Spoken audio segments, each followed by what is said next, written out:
हरे रामेति कृष्णेति नाम संकीर्तनं सदा लोकक्षेमाय कुर्वन्तं प्रेमिकं सद्गुरुं भजे। जय बोलो श्री प्रेमिकेंद्र सद्गुरुनाथ महाराज की जय।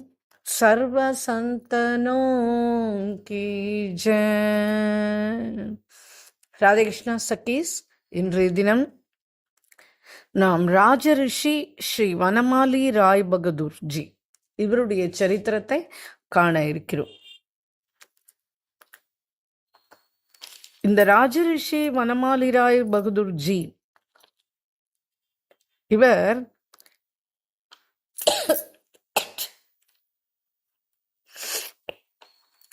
கிழக்கு வங்காளத்தில் பாவனா ஜில்லா அப்படின்னு ஒரு ஜில்லா, அந்த ஜில்லாக்கு உள்ள டாட்டாஸ்னு ஒரு ஸ்டேட், அதனுடைய ராஜாவாக இருந்தவர் இந்த வனமாலி ராய் பகதூர்ஜி. இவருடைய சரித்திரம் ரொம்ப பாவனமான சரித்திரம். இவருடைய தந்தையினுடைய பெயர் கங்கா பிரசாத் ராய்ஜி. இவர்களுக்கு நீண்ட நாட்களாக இந்த குழந்தை பாக்கியமே இல்லை. அப்புறம் இவ பூரிக்கு கிளம்பி போறா. இவ கணவன் மனைவி 2 பேருமா சேர்ந்துட்டு பூரி ஜெகநாதத்துக்கு கால்நடையா நடந்து நடந்து நடந்து நடந்து போறா. பரம பக்தர்கள் அவ அந்த ஜெகநாதனை அங்க போய் தரிசனம் பண்ணிட்டு திரும்பவும் ஊருக்கு வரா. வந்த கொஞ்ச சில நாட்கள்லயே ஒரு ஆண் குழந்தை பெற்று எடுக்கிறார். அந்த குழந்தைக்கு ஜெகநாதத்துக்கு போயிட்டு வந்த உடனே நம்மளுக்கு இந்த குழந்தை ஏற்பட்டு இப்படி ஒரு புத்திர சுகம் கிடைச்சதுனால அந்த குழந்தைக்கு வனமாலி அப்படின்னு சொல்லிட்டு பேர் வைக்கிறார். கிருஷ்ணனுக்கும் இன்னொரு பேர் வனமாலின்னு உண்டே வைக்கிறார். குழந்தைய ரொம்ப அழகா லாலன பாலனை பண்ணி பெற்றோர் வளர்த்துன்னு வரா. உடம்பு கொஞ்சம் ரொம்ப க்ஷீண நிலையில இருக்கா 2 பேருமே. அதனால ரொம்ப நாள் இருக்க மாட்டோம் அப்படின்றது அவளுக்கே தெரிஞ்சு போயிடுறது. உடனே என்ன பண்ணார், அந்த டாடா ஸ்டேட்டினுடைய அந்த ராஜா பன்வாரி லால்ஜி இவருக்கு ரொம்ப வேண்டியவர். ராஜாதான், ஆனா ராஜான்னு போய் எப்பவும் சொந்தம் கொண்டாடிட்டு எந்த உபகாரமும் அவர்கிட்ட கேட்டது இல்லை. அவர் ரொம்ப காருணிகர். அவருக்கான சந்தானமே கிடையாது. அப்புறம் இவர் இந்த குழந்தைய எடுத்துட்டு அரண்மனைக்கு போறார். அப்போ இந்த குழந்தைய பார்த்த உடனே அவருக்கு ரொம்ப, அந்த பன்வாரிலால் ஜிக்கு இந்த குழந்தைய பார்த்த உடனே ரொம்ப ஈர்ப்பு சக்தி ரொம்ப அதிகமா இருக்கு அந்த குழந்தையிட. அந்த குழந்தைய இவரும் பெற்றோரும் என்ன பண்றா, இந்த குழந்தைய அவருடைய மடியில போட்டுறா. கங்கா பிரசாத் ஜி இப்போ சொன்னார், சரி உங்களுக்கோ குழந்தை இல்லை, இந்த குழந்தைய நீங்களே எடுத்து வளர்த்துக்கோங்க. எங்களுக்கும் ரொம்ப க்ஷீணமான திசையில இருக்கு சரீரம். அதனால எங்களுக்கு ரொம்ப நாளா பிருந்தாவனத்துல போய் வாசம் பண்ணணுன்ற ஒரு ஆசை உண்டு. அதனால நாங்க 2 பேரும் கிளம்பி பிருந்தாவனத்துக்கு போறோம். இந்த குழந்தைய நீங்களே பார்த்துக்கோங்க அப்படின்னு அந்த குழந்தைய விட்டுட்டா அந்த பன்வாரி லால்ஜி கிட்ட. இவா நேரா கிளம்பி பிருந்தாவனத்துக்கு வந்துட்டா. பிருந்தாவனத்துக்கு அந்த சேவா குஞ்சு இருக்கு இல்லையா, அதுக்கு பக்கத்துல தங்கிண்டு நித்தியம் பஜனை பண்ணிண்டு இப்படி இருக்கா. கொஞ்ச நாள்லயே அவ 2 பேருமே பகவத் சரணத்தை அடைஞ்சுட்டா. அதுக்கப்புறமா என்ன ஆச்சு அப்படின்னா, வனமாலிஜி இப்ப ராஜா தானே, லாலனை பாலனை பண்ணி ரொம்ப அழகா வளர்த்துன்னு வர. ஒரு 17 வயசு இருக்கும் வனமாலி ராய்ஜிக்கு.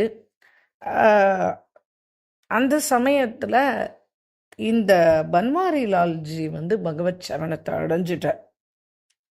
இப்ப என்ன ஆச்சு அப்படின்னா, இவரை ராஜ பதவியில அமர்த்தினார். ராய் பகதூருக்கு ஒரு மந்திரி உண்டு. அவர் சகல கலா நிபுணர். அவர் எல்லா வித்தைகளும் அவருக்கு தெரியும். அஹ், ராஜ பரிபாலன நீதிகள்லாம் தெரியும். ரொம்ப உத்தமர் கூட. அவர் என்ன பண்ணாரு, இப்போ இந்த குழந்தைக்கு எல்லாத்தையும் சொல்லி இவரை வந்து ராஜ பதவியிலையும் அமர்த்தினா. இப்ப ராஜ்ய நிர்வாகம் ரொம்ப சாதுரியமா பண்றார் அவருடைய மேற்பார்வையில. இவருக்கு வந்து பிறவியிலேயே பக்தி ருச்சி ரொம்ப அதிகம், பெரிய பரோபகாரி கூட. அதனால நிறைய ஸ்கூல், ஹாஸ்பிட்டல், நிறைய இந்த கங்கா படித்துறை அதெல்லாம் சீர்திருத்தம் பண்ற வேலை, இப்படி பெரிய பெரிய உபகாரங்கள் ஜனங்களுக்கு ரொம்ப நிறைய பண்ணி இருக்க.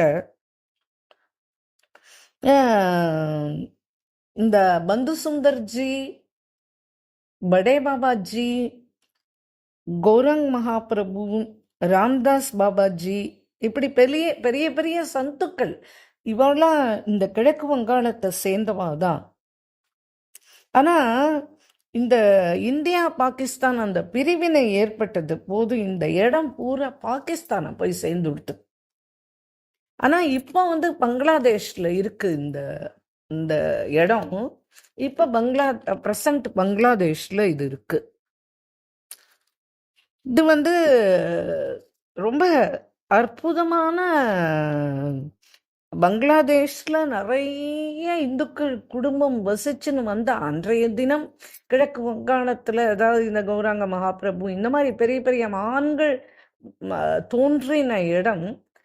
அந்த சமயத்துல நிறைய இந்து குடும்பங்கள் உண்டு இல்லையா, அதுதானே போய் அந்த பக்கம் சேர்ந்துடுத்து.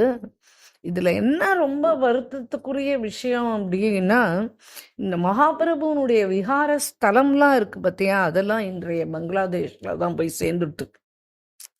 இப்போ யவனர்கள் வசமா ஆயிடுத்து. மகாபிரபுவனுடைய தாத்தா பாட்டி வீடு எல்லாம் கூட அந்த டாக்காக்கு பக்கத்துல தான் இருக்குன்னு கேள்வி. எவ்வளவோ விக்கிரகங்கள்லாம், நம்ம விக்கிரகங்கள்லாம் நிறைய லுப்தமாயிடுத்து.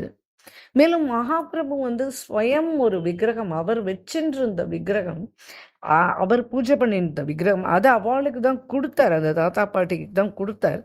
இப்ப அது எங்க போச்சுன்னு தெரியாம போயிடுத்தது. அப்படி இந்த பிரிவினை ஏற்பட்ட காலம் அப்போ வந்து 50% இந்துக்கள் இருந்ததா கேள்வி பங்களாதேஷ்ல. ஆனா இப்போ 2% இந்துக்கள் தான் இருக்கா மொத்தத்துல.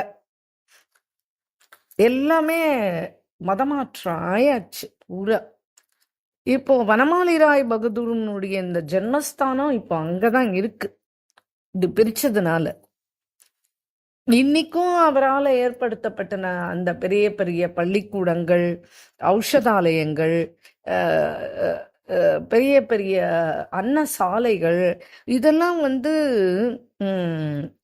இன்னைக்கும் அங்க இருக்கு அப்படின்னு கேள்வி. அப்பேற்பட்ட பரோபகாரி இவர். இவ்வளவு நல்ல குணங்கள், இவ்வளவு பக்தி இதெல்லாம் இருந்தாலும் கூட இவருக்கு வந்து சகுண சாகார ரூபத்துல நம்பிக்கை கிடையாது. அவர் ஒரு பிரம்மவாதி.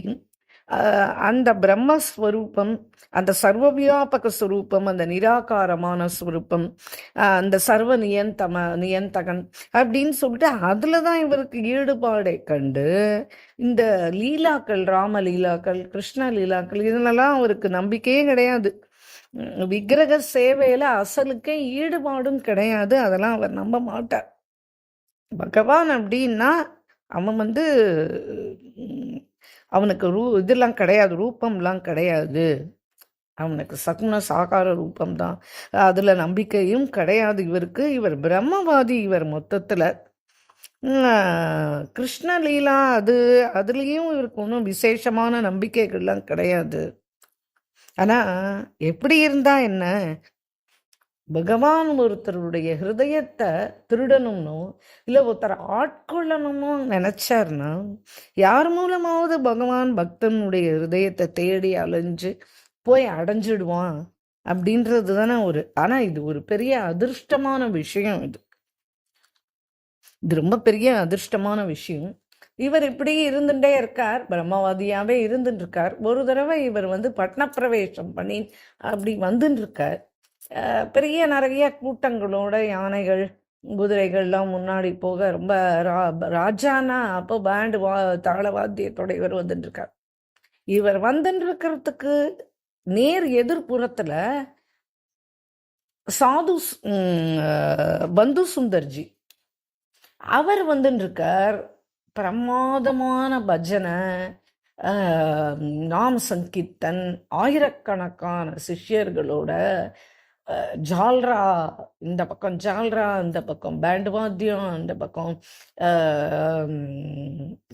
மிருதங்கம் எல்லாம், தபேலா எல்லாத்தோடையும் வாத்தியத்தோட பஜனை பண்ணிண்டு அப்படி எல்லாரும் ஹரே ராம ராம ராம ஹரே ஹரே ஹரே கிருஷ்ண கிருஷ்ண கிருஷ்ண ஹரே ஹரே அப்படின்னு குதிச்சு எல்லாம் நாம சங்கீர்த்தனம் பண்ணிண்டு அப்படி பிரமாதமா வந்துட்டு இருக்கா. இப்ப என்ன ஆச்சு அப்படின்னா, இவர் தான் பிரம்மவாதியாச்சே. ஆனா என்னன்னு தெரியல, பகவானுடைய ஒரு கிருப்ப, பேர்பட்ட பெரிய கிருப்ப இவருடைய மனசுல வந்து ஒரு பெரிய மாறுதல் ஏற்படுறது. அந்த க்ஷணம், அந்த நாம சங்கீர்த்தனம், அந்த 1000 பேர்கள், அந்த அவ போட்டு இருக்கிற திலகதாரணம், அவளுடைய துளசி மாலை, அவ குதிக்கிறது, அவளுடைய ஆனந்தம் எல்லாத்தையும் பார்த்து இவருடைய மனசு ஒரு க்ஷணம் தான் அப்படியே பறி போயிடுத்து. என்ன அப்படின்னா, அந்த சத்சங்கத்தை பார்த்த பிரபாவம், அந்த அந்த பந்து சுந்தர்ஜிய தரிசன மாத்திரேன அந்த சத்துக்களுடைய பிரபாவம், அப்பேற்பட்ட பிரபாவம் அது. அதனால இவருடைய கண்கள் திறக்கப்பட்டது. இவருக்கு இப்ப என்ன ஆச்சு அப்படின்னா, அதுக்கப்புறமா அவரை தேடி இவர் போக ஆரம்பிச்சார். அப்புறம் ஒரு தடவை அவரே பந்து சுந்தர்ஜியே இவருடைய அரண்மனைக்கு வந்தார். ரொம்ப தடபுடலான வரவேற்பு கொடுக்கப்பட்டது. அதுக்கப்புறம் இவர் உள்ள வந்த உடனே இவரை பார்த்து அவர் காலில் விழுந்து சாஷ்டாங்கமா நமஸ்காரம் பண்ணார். என்ன காரணம் தெரியல, என் மனசு உங்களுடைய பாதத்துல போய் விழுறது, உங்களை பார்த்த அன்னிலேருந்து நித்தியம் அந்த சம்பவத்தை நினைவு கூறாம இருக்கிறதே இல்லை. என்ன அறியாம என்னுடைய வாயில ஹரே ராம ஹரே கிருஷ்ணா வருது.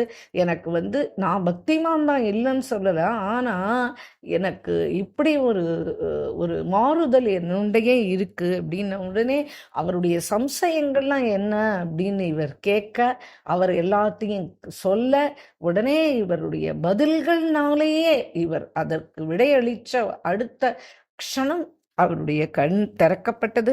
ஒரு கண் ஷியாம சுந்தர்னா, ஒரு கண் கௌராங்க மகாபிரபு. அப்படி ஆயிட்டார். இவருடைய ஹிருதயம் அந்த குரு கிருப்பையினால ஷியாமனுடைய விஹார ஸ்தலமா ஆயிடுத்து. சாக்ஷாத் ஸ்ரீ கிருஷ்ணர் என்ன பண்றாரு அப்படின்னா, இப்பேற்பட்ட பக்தர்களோட லீலை செய்யறதுக்காக, அவளோட சம்பந்தம் ஏற்படுத்திக்கணும் அப்படின்னு பகவானே விருப்பப்படுறானா. இவருடைய வாழ்க்கையிலும் அப்பேற்பட்ட லீலைகளை சாக்ஷாத் பகவான் ஸ்ரீகிருஷ்ணர் நடத்தினார். அதை என்ன அப்படின்றத நம்ம சரித்திரத்துல பின்னாடி பார்ப்போம். இப்போ இந்த தட்டா ஸ்டேட்ல ஒரு நவகிராம்னு ஒரு கிராமம். அந்த கிராமத்தினுடைய அதிகாரி, அந்த முக்கிய பிரமுகர் அங்க ஸ்ரீ வாஞ்சாராம்ஜி அப்படின்னு சொல்லிட்டு ஒருத்தர் இருக்கார். இந்த வாஞ்சாராம்ஜியும் இவருடைய கவர்மெண்ட்ல தான் வேலை பார்க்குறார். பெரிய பக்தர், தினமும் பஜனை பண்ணுவார். கங்கா ஸ்வரூபத்தில் ஒரு நதி அங்கே பிரவகிக்கும். அது கார்த்தோயா அப்படின்ற பேரில் அந்த நதி அங்கே பாயறது. தினமும் காலையில், விடிய காலையில் 3:30-4 மணிக்கெல்லாம் அங்கே போயிடுவார். நதியில் ஸ்நானம் பண்ணுவார். காலையில் பூஜா சேவை, அப்புறம் அதை தீர்த்தம் எடுத்துன்னு வந்து சாலக்கிராம அபிஷேகம், அதுக்கப்புறமா மகாமந்திர ஜபம், அப்புறம் ஏகாதசி விரதம், இப்படி ரொம்ப அற்புதமான பக்தி பண்ணுறார் இந்த வாஞ்சாரம். ஒரு தடவை இப்படி இவர் ஸ்நானம் பண்ணிகிட்டே இருக்க, அப்போ ஒரு இனிமையான குரல் ஒன்று இவருக்கு கேட்கறது. என்னை ஜலத்துலேருந்து வெளியே எடுத்துட்டு வா என்னை உன் வீட்டுக்கு கூட்டின்னு போயே அப்படின்னு ஒரு சின்ன குழந்தையினுடைய குரல் கேட்கறது ரொம்ப இனிமையாக இருக்குது. இவரும் விடியறதுக்கு முன்னாடியே ஸ்நானத்துக்கு போகிற வழக்கம். சுத்தம் முத்தும் பார்க்குறாரு, ஒன்றுமே தென்படலை. ஆனால் அந்த குரல் மட்டும் கேட்குறது. சரி, ஏதோ பிரமையாக இருக்கும், ஒன்றும் கண்லேயும் படலை அப்படின்னு சொல்லிட்டு ஸ்நானம் செய்து ஸ்நானத்தை முடிச்சுட்டு தீர்த்தம் எடுத்துட்டு நித்திய பூஜை பண்ணுறதுக்கு வந்துட்டார். திரும்பி மறுநாள் போகிறார், ஸ்நானம் பண்ணுறார்.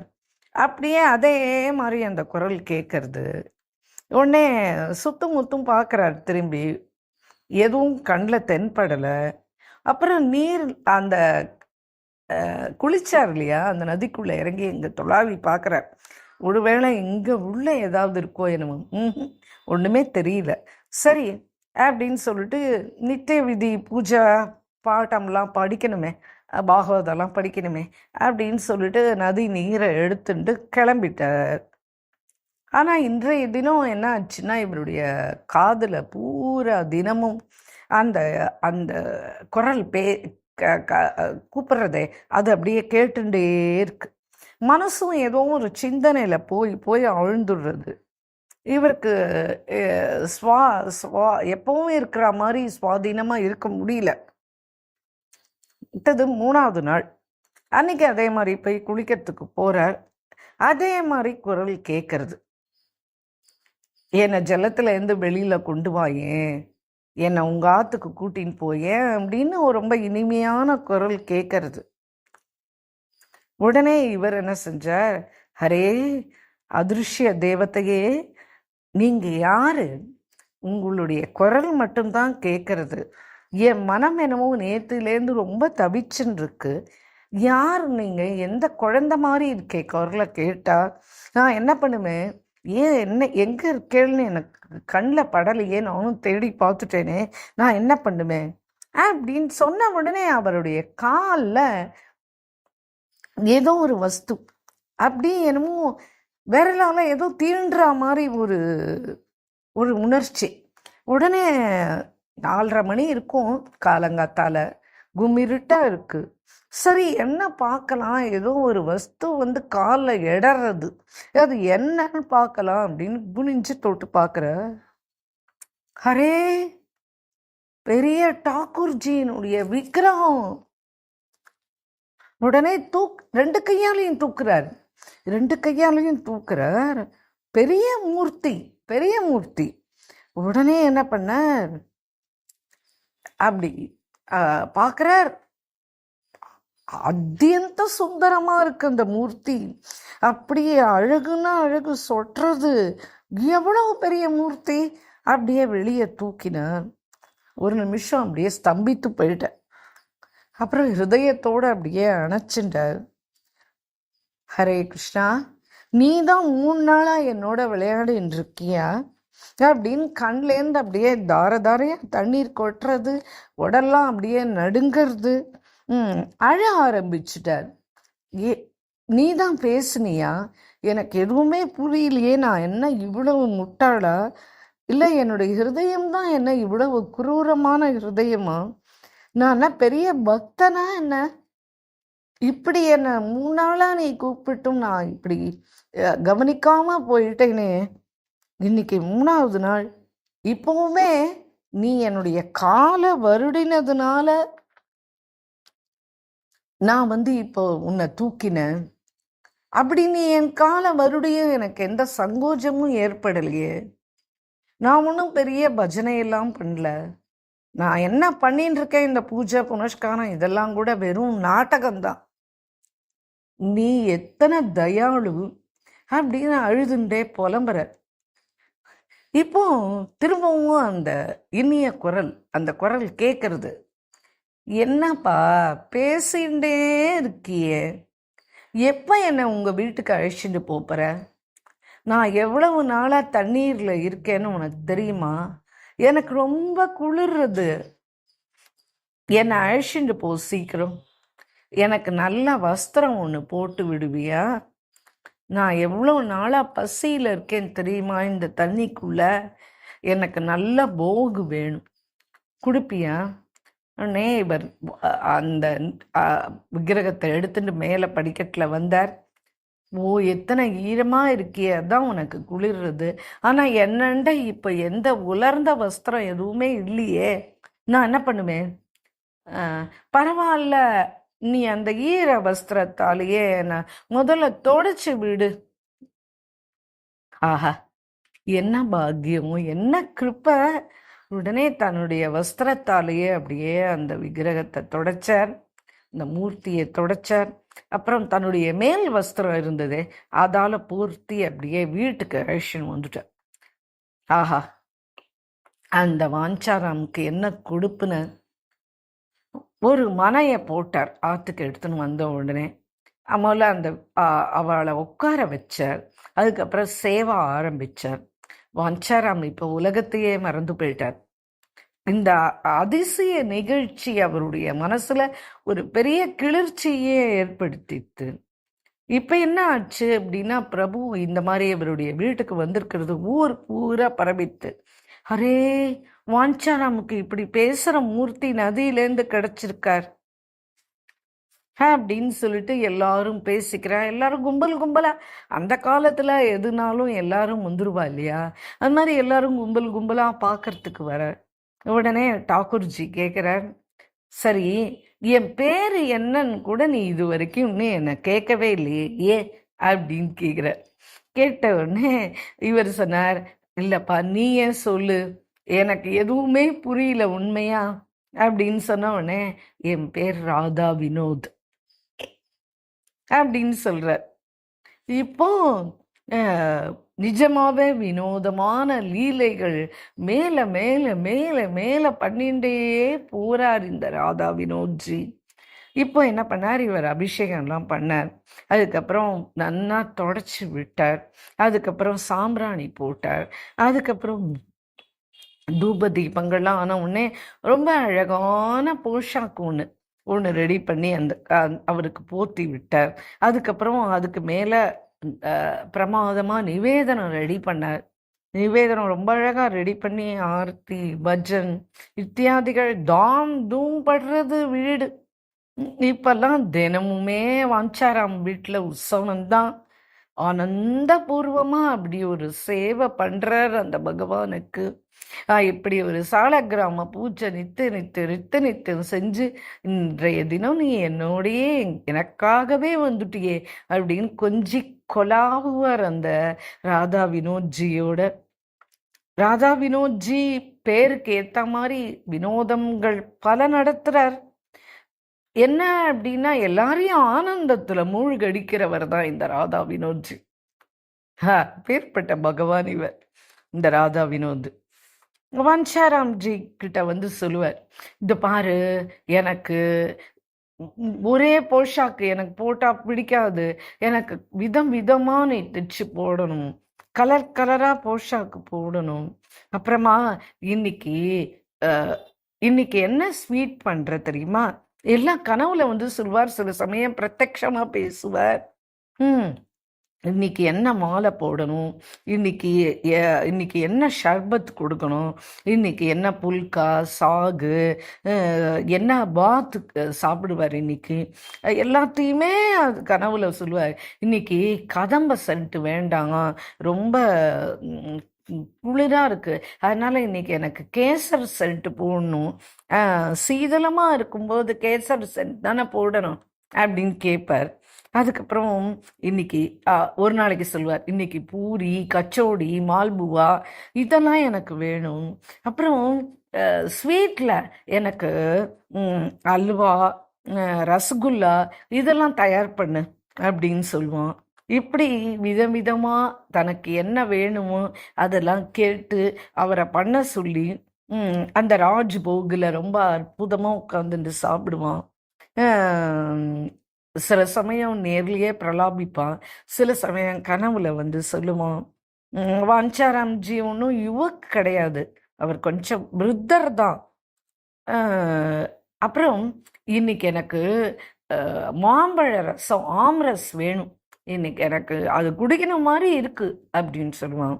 உடனே அவர் சொல்வார், நான் இதெல்லாத்தையும் சேவாலாம் முடிச்சு மார்க்கெட் போய் தான் வாங்கிட்டு வரணும் இன்னைக்கு முடியலன்னா நான் நாளைக்கு தான் கொடுப்பேன் அப்படின்னு சொல்லுவார் வாஞ்சாராம்ஜி. அன்னைக்கு பார்த்தோன்னா பக்தர்கள்கிட்ட மனசுல போய் பிரேரணை பண்ணி அவ வரும்போது பார்த்தா கூட கூடையா மாம்பழம் வந்து கொட்டுவாங்க. ஓ, நீ மாம்பழம் கேட்டன்றதுனால கூட கூடையா மாம்பழம் பக்தால வாங்கிட்டு வர சொன்னியா, நான் கடைக்கு போக முடியாதுன்னு சொன்னதுனால இன்னைக்கு எனக்கு அனார் ரசம் தான் வேணும், மாதுளம்பழத்துல தான் எனக்கு இன்னைக்கு ரசம் வேணும். அன்னைக்கு பார்த்தா வர தர்ஷனார்த்திகள்லாம் மாதுளம்பழமா கொண்டு வந்து வைப்பா. இப்படி ஒண்ணும் அவன் பண்றத நீங்க கேட்டெல்லாம் சிரிக்க தான் வேணும், அப்படி இருக்கும். இருந்தாலும் கேளுங்கோ, சிரிக்காதீங்கோ, நான் இப்ப மேல சொல்ல போற விஷயத்த கேட்டு அப்படின்னு இந்த மகராஜ் சொல்ற. ஒரு தனவான் பக்தன், அவன் வந்து அடிக்கடி வந்து தரிசனம் பண்றதுக்கு வருவான், ரொம்ப பவ்யமா இருப்பான். அவன்கிட்ட போய் என்ன பண்ணியிருக்கார், முன்னாடியெல்லாம் போய் இந்த போஷாக்கு வேற கலர்ல வேணும், அப்படி வேணும், எனக்கு சென்ட் வேணும், அது இதுன்னு ஏதோ கேட்பான் அவர்கிட்ட போய் அந்த தனிகரும் அதெல்லாம் எடுத்துட்டு வந்து கொடுப்பார். இன்னைக்கு என்ன ஆச்சு, இன்னைக்கு ஒரு சொப்னம் ஆறுது அந்த தனிகருக்கு. ஓ பகத், ஓ பகத் அப்படின்ன உடனே எழுந்துட்டார் அப்படியே. எனக்கு இன்னைக்கு ஒரு மனோரத்தம் இருக்கு, என்னுடைய ஆசையை நீ பூர்த்தி பண்ணுவியா அப்படின்னு கேட்குறான் வினோத். உடனே ஓ நாத், சொல்லுங்க, காத்துன்னு இருக்க, நான் என்னுடைய ஜீவனையே உங்களுடைய பாதத்துல சமர்ப்பணம் பண்ணிட்டேன். என்னைக்கு உங்களை பார்த்தேனோ அன்னையிலேருந்து என்னுடைய வாழ்க்கையே குதூகலமா மாறிட்டு என் மனசுல அளவு கடந்த சந்தோஷம் இருக்கு. நான் நீங்க எது சொன்னாலும் நான் கேட்க தயாரா இருக்கேன். சரி, யார்கிட்டையும் எதுவும் சொல்லாத, நான் இப்ப சொல்றத என்ன. சரி சரி சொல்லுங்கோ, என்னன்னு சொல்லுங்கோ ஜி. இல்ல, எனக்கு எனக்கு ஏன் தயங்குற, சொல்லுங்க. எனக்கு உக்கா குடிக்கிற பழக்கம் உண்டு. ஆ, உக்காவா குடிப்பேலா? வாஞ்சாராம் வந்து காலையிலேருந்து போஷாக் என்ன, ஷிங்கார் என்ன, மிட்டாய் என்ன, போக் என்ன, எல்லாம் எப்படி அழகழகா உங்களுக்கு பண்றார். நீங்க என்ன இப்படி உக்கா வேணும்னு கேக்குற? ஆமா, நான் இத வாஞ்சாராம் கிட்ட கேட்க முடியாது, ஏன்னா அவர் ரொம்ப நாராஜ் ஆயிடுவார், அவர்கிட்ட நான் கேட்க மாட்டேன். அதனால பகத், நீ ஒரு காரியம் பண்ணு. சொல்லுங்க சர்க்கார், நீங்க என்ன சொல்றீங்களோ அதை கேட்குறேன். எனக்கு ஹுக்கா குடிக்கிறதுக்கு என்ன உண்டோ அதை உடனே ஏற்பாடு பண்ணி இன்னைக்கு கோயிலுக்கு கொண்டு வந்துடும். டாக்கூர்ஜி, கோயில்ல இதெல்லாம் செய்ய முடியாது, இது விதி விரோதம் இல்லையா? மேலும் நான் எப்படி கொண்டு வருவேன் கோயிலுக்கு? பஞ்சாராம் என்ன சொல்லுவார், எனக்கு ரொம்ப பயமா இருக்கு. உடனே டாக்கூர்ஜி சொல்றார், இந்த பாரு பகத், அது என் கோயில், நான் தானே டாக்கூர், எனக்கு எது வேணுமோ அதுதான் தரணும் அப்படின்னே இவர் சொல்றாரு, இல்ல அவர் ஒத்துக்கொள்ள மாட்டாரே, அதுதான் நான் பயப்படுறேன், இதெல்லாம் ரொம்ப தவறான காரியம் இல்லையா? உடனே பகவான் சொல்றான், நீ சும்மாரு. பகவான் நானா நீயா? இல்ல இல்ல, நீங்க தான் பகவான். அப்ப நீ யாரு? நான் சேவக் தான். அப்ப சேவக்கோட வேலை என்ன? எஜமான் கிட்டதை செய்யணும். தெரியறது இல்ல? உனக்கு தெரியுமா, எனக்கு தெரியுமா? எனக்கு எப்படியாவது இன்னைக்கு ராத்திரிக்குள்ள உக்கா வந்தே ஆகணும், அதுவும் ஏக்தம் ரொம்ப சுகந்தமா நிரப்பி எடுத்துன்னு வரணும், அது போதும் எனக்கு அப்படின்னு சொல்லிட்டு வினோத்ஜி சொல்லிட்டு சிரிக்கிறான் விழுந்து விழுந்து. சரி, ஆனா வாஞ்சாராம் என்ன சொல்லுவார், பயமா இருக்கே. இந்த பாரு, நீ ரொம்ப பேசுற, நீ ரொம்ப பட் பண்ற அப்படின்னு பகவான் திட்டுறா. இது ரொம்ப உண்மையான நிகழ்ச்சி இது. உடனே இன்னைக்கும் நீங்க ராதா வினோத் மந்திர் இருக்கு பிருந்தாவனத்துல, நீங்க போனேன்னா அங்க ஹுக்கா குழலை வச்சிருப்பா, நீங்க பார்க்கலாம் அதை. இன்னைக்கும் போனேன்னா பிருந்தாவனத்துல. உடனே இவருக்கு எழுந்தார் காலையில, அவ்வளவுதான், தூக்கமே பிடிக்கல அதுக்கப்புறம். இப்படி தனவானுக்கு அந்த தனவானான அந்த பக்தனுக்கு தரிசனத்தை கொடுத்து இப்படி சொல்லிட்டார். இவர் பைத்தியம் பிடிச்ச மாதிரி எழுத்து இவருக்கு. அதுக்கப்புறம் என்ன பண்ணார், அந்த வெள்ளி ஜாரி, அப்புறம் அந்த வெள்ளி குழல், அதுக்கப்புறம் சாபித்ரி, ஜாதிக்கா, லவங்கு, கேசரு, ஏலக்காய் எல்லாத்தையும் வாங்கி அந்த சாமான் எல்லாத்தையும் போட்டு அது எல்லாத்தையும் ரெடி பண்ணி அந்த அந்த குழலுக்குள்ளே அதை நிரப்பி அதுக்கப்புறமா கோயிலுக்கு எடுத்துன்னு வந்துட்டார். இவர் அடிக்கடி இந்த மாதிரி கோயிலுக்கு வர வழக்கம் உண்டு. வரும்போது எப்போவுமே ரொம்ப விலை உயர்ந்த சாமான் தானே கனவுல போய் இந்த வினோது கேட்பான். அதனால் அவர் எடுத்துன்னு வர வழக்கம் உண்டு, அது சமர்ப்பணம் பண்ணுவார்.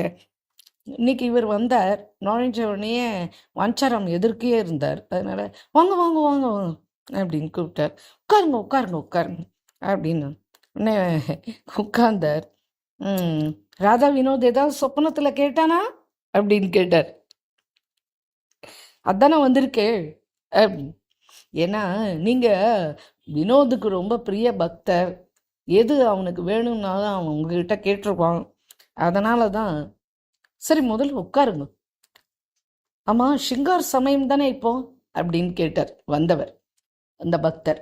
ஏன்னா ஏன் ஏதாவது மாலா முக்குட்டு வம்சி அந்த மாதிரி ஏதாவது வாங்கிட்டு வந்திருக்கேளா அப்படின்னு கேட்டார். நான் யாருண்டையும் போய் என்னுடைய வினோதுக்காக எதுவும் கேட்க மாட்டேன், எனக்கு ரொம்ப சங்கோச்சம். ஆனால்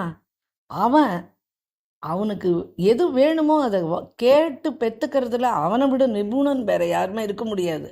அவனுக்கு ஈடு அவன்தான். அவனுக்கு எது வேணுமோ அவன் சங்கோச்சம் இல்லாமல் கேட்டுருவான். அவன் லீலையெல்லாம் எனக்கு நன்னா தெரியும்.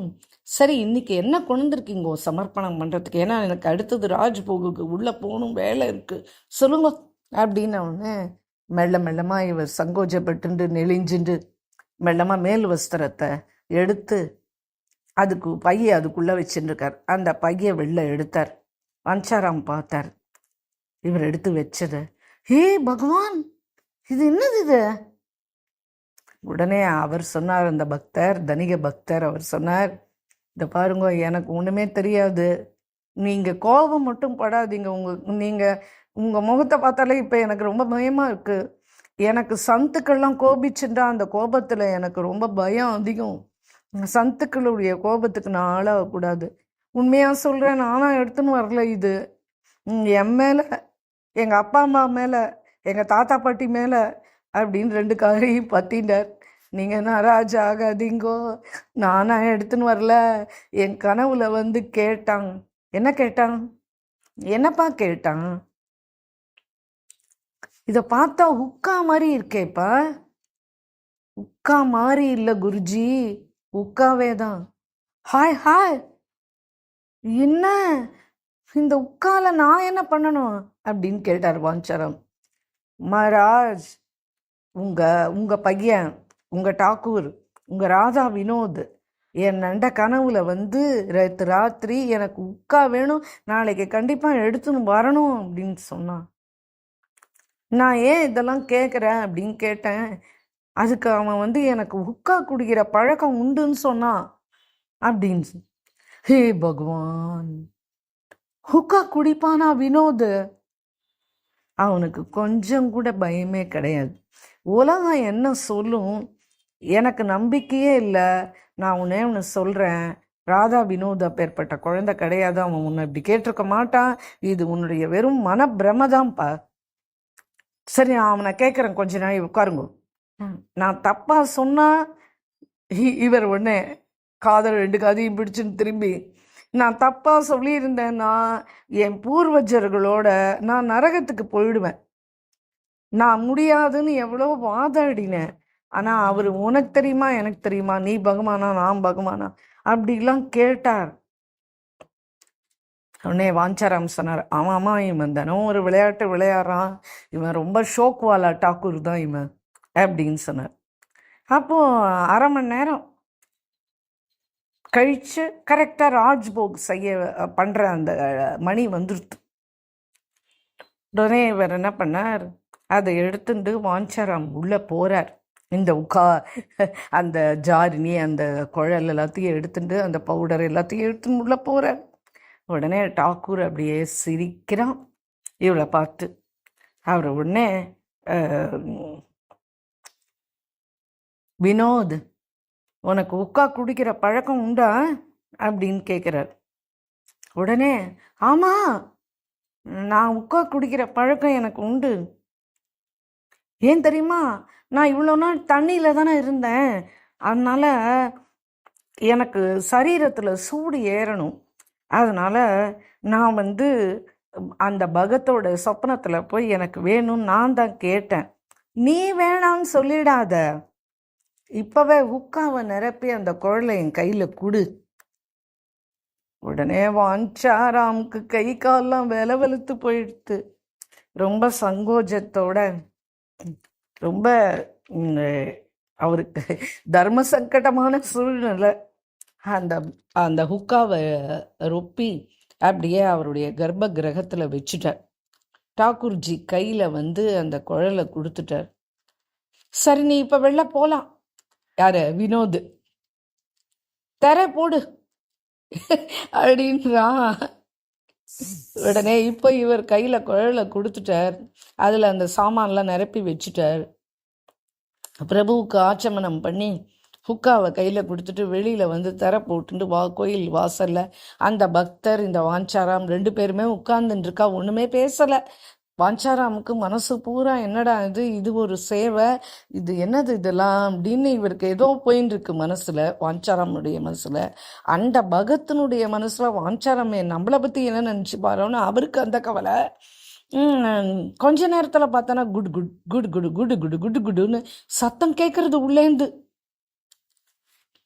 உடனே அந்த சத்தம் நின்ன உடனே இவர் போய் கொஞ்ச நாள் கழித்து மெல்லமாக போய் கர்ப்பகிரக கதவை அப்படி திறந்து தரைய விளக்கினா அந்த கர்ப்பகிரகம் பூரா அப்படியே அந்த உக்கா புகையில் அப்படியே ரொம்பி நிற்கிறது. திவ்ய சுகந்தமான. உடனே கோவிந்தனுடைய லீலை பேர் இப்படி இருக்கு. இந்த ராதா வினோதனுடைய லீலை இது மட்டும் இல்லை, நிறைய பண்ணி இருக்கான் லீலை இவன். அதுக்கு மகாராஜ் சொல்கிறார், கோவிந்தனுடைய லீலையெல்லாம் ஆஸ்வாதனம் வேணா பண்ணலாம், ஆனால் அதை அனுகரணியம் மட்டும் பண்ண முடியாது. கேட்கலாம், ஆனால் அதை நம்ம வாழ்க்கையில் நடைமுறையில் எடுத்துகிட்டு வரக்கூடாது அப்படின்னு சொல்கிறார். என்ன இதெல்லாம் பகவானுடைய விளையாட்டு. இப்படி வினோதமான லீலைகள் இந்த வினோத் டாக்கூர். இப்போ ஊருக்கே தெரிஞ்சு போயிடுது. எல்லாமே வினோத் டாக்கூர்னு சொல்கிறத விட்டுட்டு உக்காவாலா டாக்கூர்னு அந்த கிராமத்தில் சொல்ல ஆரம்பிச்சிட்டா. இன்றைக்கும் ஒரு நாளைக்கு 2 தடவை இன்றைக்கும் ஹுக்கா ரொப்பி வைக்கிறா. மதியம் ராஜ் போகும்போது ஒரு தடவை, திரும்பி ராத்திரி சயனம் செய்வாம் போது ஒரு தடவை. அந்த 2 தடவையும் அந்த உக்கா குழலில் அந்த அந்த அந்த சாமக்கிரியைகளை நிரப்பி அந்த குழாயை வினோத்ஜியினுடைய கையில் வச்சிருவாள். இப்படி ஹுக்கா சேவையும் ஆரம்பம் எடுத்துங்க. ஒரு சமயம் டாக்கூர்ஜிக்கு இன்னொரு ஆசை. என்ன கேட்குறீங்களா? கடுகு செடியில் ஒரு பூ வருமா, அதனால ஒரு சாகு பண்ணி அதை சாப்பிடணுமா. என்ன செய்வார்? வாஞ்சாராம் கிட்ட சொல்கிறான் வினோத் நேராகவே. எனக்கு இதே மாதிரி சாப்பிட்டு அழுத்து போயிடுது. எனக்கு அந்த கடுகு செடியில் பூ வருமோன்னு அதை வச்சு எனக்கு நீ இப்போ இன்னைக்கு சாகு பண்ணி எடுத்துன்னு வா. வாஞ்சாராம் எங்கே போவார்? பூரா தினமும் பார்த்தோன்னா சமையல் சேவா, அப்புறம் ஸ்வீட் பண்ணணும் அந்த சேவா, அதுக்கப்புறம் ராஜ்போக் சேவா, ஹாரதி சேவா, உக்கா சேவா, இப்படி மாற்றி ராத்திரி சயன சேவா வரைக்கும் அவருக்கு வேலை இருந்துகிட்டே இருக்கும். இதுக்கு நடுவில் போகிற பக்தர்கள், அவளுக்கு ஆகாரம், அவளுக்கு தங்கறதுக்கு வசதிகள் நிறைய, அப்புறம் இந்த இருக்கிற இடத்த அவர் சம்ரக்ஷணம் பண்ணுறது, எவ்வளோ நிறைய அவருக்கு காலையிலேருந்து ராத்திரி வரைக்கும் வேலைகள் இருந்துனே இருக்கும். இது கேட்டுட்டானே, அதனால் கண்ணு கேட்டின தூரம் வரைக்கும் வெளியில் நின்று பார்க்குறார். ஒரு செடி கூட இவர் கடுகு செடி இவருடைய கண்ணில் படலை. ரொம்ப கவலைப்படுறார் வாஞ்சாரம். பாவம் கேட்டு குழந்தை கேட்டு 2 நாளாக எடுத்து நம்ம இன்னுமே பறிச்சுன்னு வந்து கொடுக்கல. நம்மளுக்கும் சமயமே பத்தலையே, காலையிலேருந்து ராத்திரி வரைக்கும் இப்படியே போயின்னு இருக்கு. அவனுக்கு எது கேட்குறானோ அதை உடனே நம்ம கொடுத்து ஆகணுமே. ரொம்ப தூரம் தேடிட்டு போய் தான் பறிச்சுன்னு வந்து கொடுக்கணும். ஆனால் இங்கே சேவாவும் நின்று போயிடக்கூடாது. மாற்றி மாற்றி இருக்கு இல்லையா, சேவா அஷ்டயாம சேவா இருக்கு இல்லையா, அதனால் எதுவும் நிறுத்திடக்கூடாது. உபகாரத்துக்கும் வேறு ஆள்லாம் கூட கிடையாது. வஞ்சாராமி என்ன பண்ணுவார், அப்போ அன்னைக்கு நினச்சிக்கிற ஆட்டும் நாளை காத்தால மங்களம் ஆன முன்னே நேராக கிளம்பி போய் நம்ம முதல்ல அந்த கடுகு செடி கடுகு பூவை பறிச்சுன்னு வந்து நாளைக்கு அந்த சாகு பண்ணி வினோதுக்கு கொடுத்தே ஆகணும் நம்ம அப்படின்னு நினச்சிக்கிறேன். இப்போ டாக்கூர்ஜி என்ன பண்ணுறாரு, இவரால் பொறுத்துக்க முடியல, ஆசை இன்னைக்கு சாப்பிட்டே ஆகணும்னு அவருக்கு. அதனால் சரி நம்மளே கிளம்பி போவோம், நம்ம போய் இன்னைக்கு கடுகு பூ பறிச்சுன்னு வந்துடுவோம் அப்படின்னு சொல்லிட்டு வினோத்ஜி தானே கிளம்பி போயிட்டான். ஒரு குடியானோட நிலத்துக்கு போகிறான். அவனுக்கு அனுகிரகம் பண்ணணும்னு நினச்சார் போல இருக்கு பகவான். இவனுக்கு தான் திருட்டு பழக்கம் உண்டே, இந்த அபியாசம் உண்டு, சின்ன வயசுலேருந்தே இந்த அபியாசம் உண்டு. அதனால் என்ன பண்ணான், கடுகு செடியை பார்த்தான் அந்த குடியானோட நிலத்தில். கிடு கிடு கிடு கிடு கிடுன்னு பிடுங்கினா எல்லாத்தையும், மேல் வஸ்திரத்தை எடுத்தான், அதுக்குள்ளே எல்லாத்தையும் மறைச்சி வச்சுனான். இது பொத்துமோ பொத்தாதோ தெரியலையே, அதனால் இன்னும் கொஞ்சம் பிடுங்கி 2 காதுலையும் சொருகின்றான். அப்புறம் இன்னும் கொஞ்சம் பிடுங்கி தன் 2 கையிலையும் வச்சுட்டான். இப்போ விறு விறு விறு விறுன்னு கிளம்பி நேராக கோயிலுக்குள்ளே வந்துட்டோம். ஹார்த்தி சமயம் தேடுவாரே வினோத் இங்கன்னு, அதனால வந்துட்டோம். ராத்திரி இவர் சைன ஹாரத்தி பண்ணிட்டு இவர் போய் படுத்துட்டார். மறுநாளைக்கு காலையில் வாஞ்சாராம் எழுந்துக்கும் போதே இன்னைக்கு போய் நம்ம கடுகு பூ செடி எங்கே இருக்குன்னு தேடி கண்டுபிடிச்சு பறிச்சுன்னு வந்து இன்னைக்கு சமையல் பண்ணி அவனுக்கு போடணும் அப்படின்ற சங்கல்பத்தோடையே எழுந்துக்கிறார். எழுந்து வந்து மங்களா இங்கே பண்ணணுமே, அதனால மங்களா பண்ணுறார். மங்களாவுக்கு வந்து பார்த்தா இவருடைய 2 காது, தலை, 2 கை, அந்த மேல் வஸ்திரம் பூரா கடுகு பூ கீழெல்லாம் கொட்டி கிடக்கு. உடனே பார்க்குறார் வாஞ்சாராம், அடே இந்த லீலை எப்போ நடந்தது, எப்போ போன நீ அப்படின்னு கேட்குறார். உடனே டாக்கூர்ஜி சிரிச்சுண்ட, உன்னால் எல்லாம் பண்ண முடியாது, அதனால் எனக்கு ரொம்ப ஆசை இன்னைக்கு சாப்பிட்டே ஆகணும்னு, அதனால் நானே போய் கொண்டுட்டேன். பீதாம்பரத்தை அப்படி எடுத்து இப்படி பார்க்குறார், ஏகப்பட்ட பூ. ஒரே ஆனந்தமாயிடுத்து வாஞ்சாராமுக்கு. ஏ டாக்கூர், நீ பெரிய சத்துராயிடா, பிரஜலீல என்னென்ன பண்ணியோ அதெல்லாம் இங்கேயும் பண்ணுறியா அப்படின்னு சொல்லிட்டு சீக்கிரமாக வேலையெல்லாம் முடிச்சுட்டு அந்த கடுகு பூ போட்டு அழகாக சாகு பண்ணி ராஜ்போக் சமயத்தில் எடுத்துன்னு வந்து வச்சு வினோத்துக்கு எல்லாத்தையும் நிவேதனம் பண்ணுறார். இன்னைக்கு மாலை அப்படியே கழண்டு போட மாலை கழண்டு இவன் கழுத்துலேருந்து விழுறது. என்னவா, என்ன நீ போட்டுக்க மாட்டியா, ஏன் இப்படி கழண்டு விழுறது அப்படின்ன உடனே 2 கையும் தட்டி சிரிக்கிறான். அப்படியே ஆனந்தமாக இருக்கானா இன்னைக்கு, சூச்சகமாக சொல்கிறானா வாஞ்சாராமுக்கு. இப்படி தினம் தினம் வினோதமான லீலைகள் பண்ணிகிட்டே இருக்கான். இந்த வாஞ்சாராம் இருக்கிற இடத்துக்கு இப்படி பேசுகிற வினோத், ராதா வினோத் இப்படி அதிகமான லீலைகள்லாம் பண்ணுறான் அப்படின்றத கேட்டு எல்லா ஊர்லேயும் இது பரவிடுறது. எல்லா ஊரில் இருக்கிற சாதுக்கள், சந்துக்கள், அதித்திகள் எல்லாம் வந்து பார்த்துட்டே இருப்பா, வருவா. அப்படி வரவா வந்து கும்பல் ஏறிண்டே போச்சுன்னா இன்னைக்கு தரிசனம் ஆலனா அப்படியே தங்கி மறுநாள் சேவா பண்ணுவா.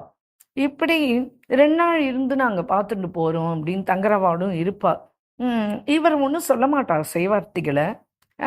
அப்படி கூட்டம் நெருக்கிறது.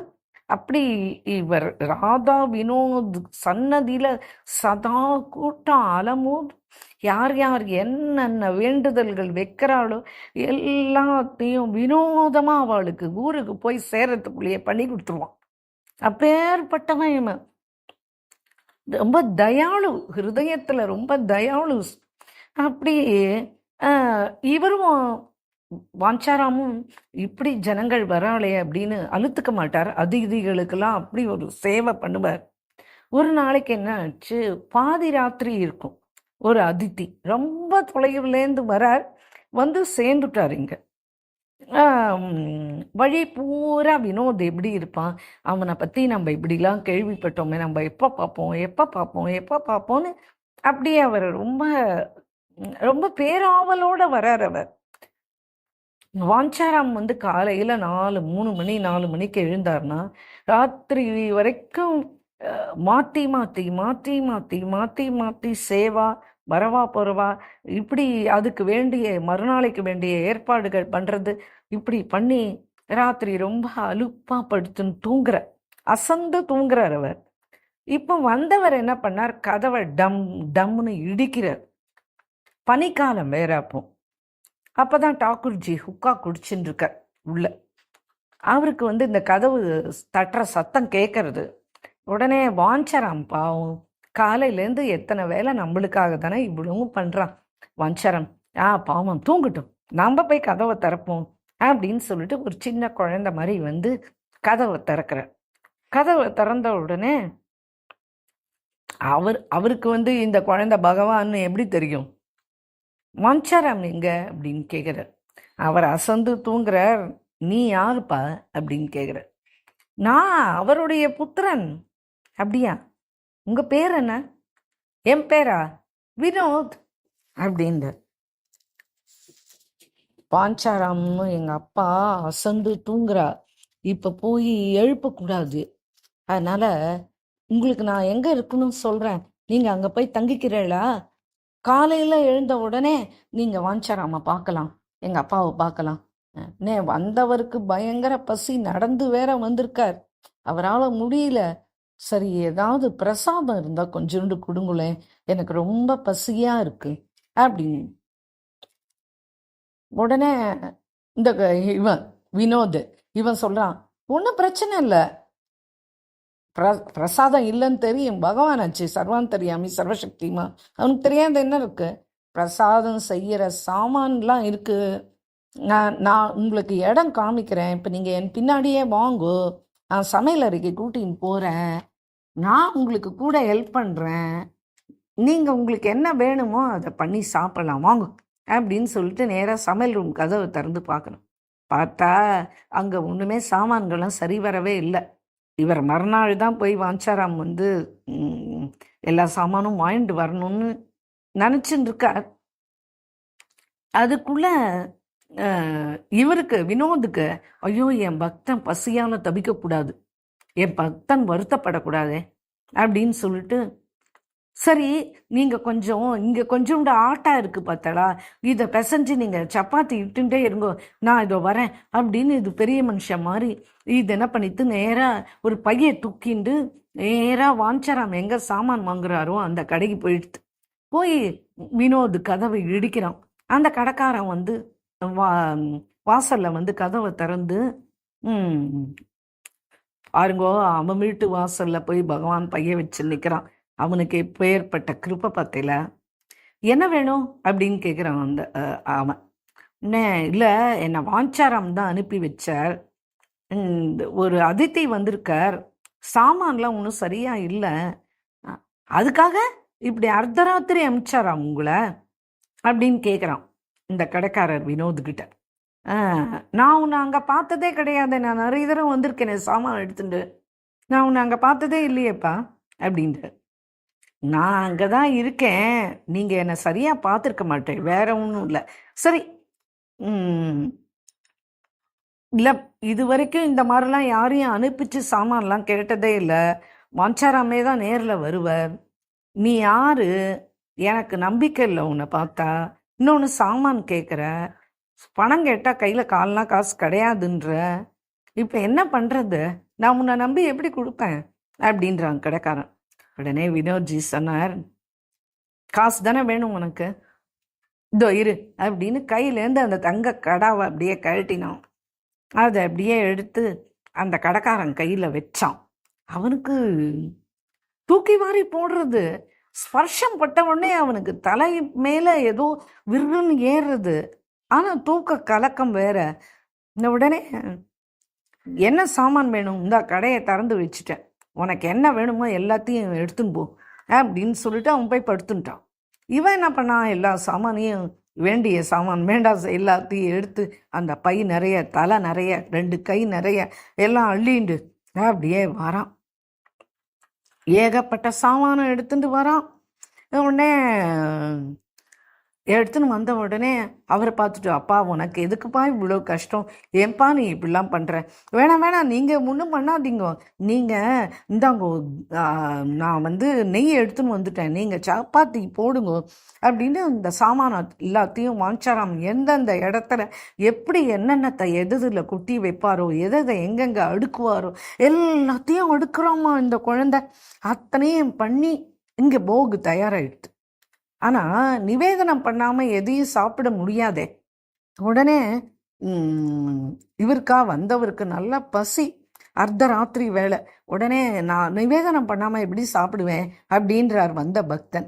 உடனே வினோதுக்கு ரொம்ப சந்தோஷமாயிட்டு, ஆஹா என்ன பரம பக்தனாக இருக்கான், இவனுடைய வரவை தானே நான் இத்தனை நாள் எதிர்பார்த்துட்டு இருந்தேன் அப்படின்னு சொல்லிட்டு, அதெல்லாம் ஒன்றும் இல்லை, நான் அந்த சன்னதிக்கு வெளியிலேயே வச்சு ஒரு துளசி தளத்தை போட்டு அப்படியே நிவேதனம் பண்ணிட்டு எடுத்துன்னு வந்துடுறேன், அப்புறம் நீங்கள் சாப்பிட்லாம் அப்படின்னு எடுத்துன்னு போய் சன்னதி வாசலில் வச்சான். இவனே எடுத்து எல்லாத்தையும் துளசி தளத்தை போட்டான்.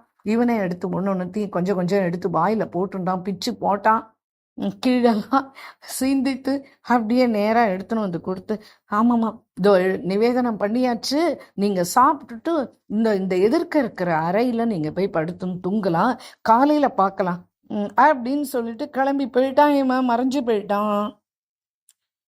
இவரும் என்ன பண்ணார், அந்த பிரசாதத்தை ரொம்ப பவ்யமாக, ரொம்ப சந்தோஷமாக, ரொம்ப பக்தியோட, ஏன்னா இது எப்பேற்பட்ட பிரசாதம், இது சத்திய பிரசாதம், பகவான் கைப்பட தானே நிவேதனம் பண்ண பிரசாதம், பகவான் கைப்பட தானே அள்ளி வாயில போட்டுண்ட மீதி பிரசாதம்.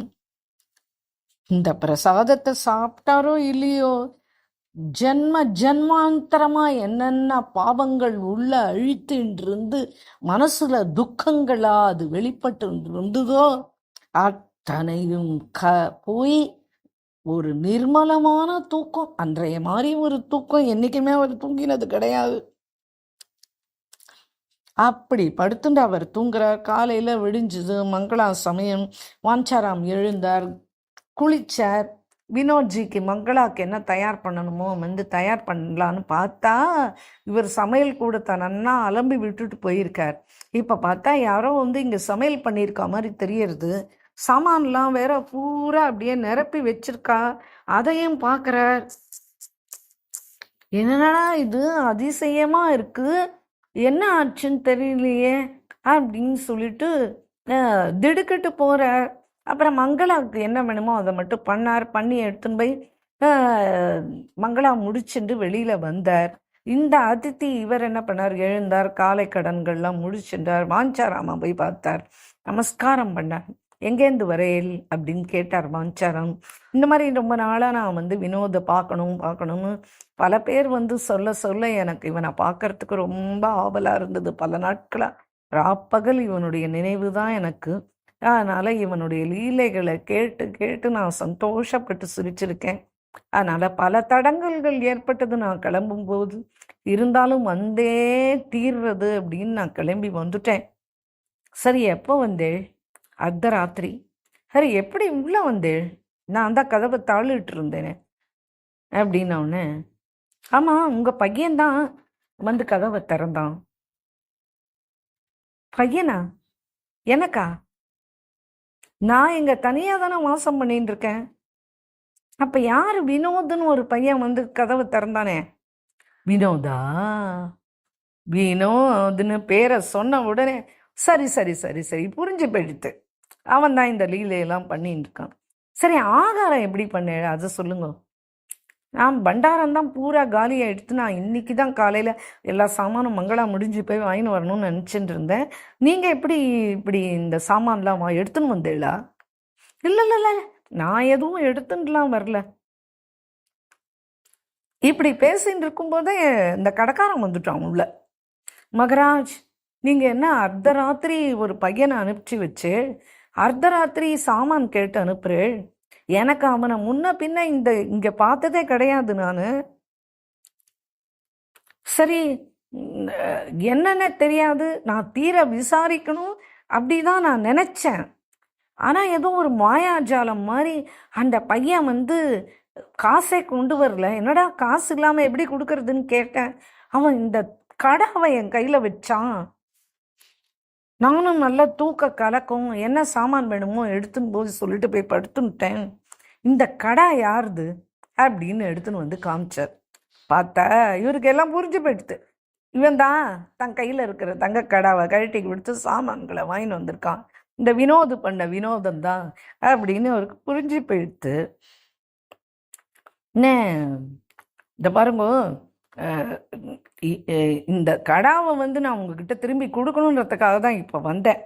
இந்த சாமானுக்கு ரூபா நான் கேட்க வரல. அதை நான் அப்புறமா கூட உங்ககிட்டேருந்து நான் பெற்றுப்பேன். இது உங்களுடையதா இல்லை உங்கள் பையனோடதா என்னன்னு பாருங்கோ அப்படின்ன உடனே அவ்வளோதான், இவருடைய கண்லேருந்து அப்படியே கண்ணீர் பிரவாகமாக கொட்டுறது. அழுது அழுது அழுது அழுது அவரால் முடியல. கொஞ்ச நேரம் கழித்து வந்த அதிதி கிட்ட சொன்னார். புத்திரன்னு பேர் சொன்னானே, அவன் யார் தெரியுமா?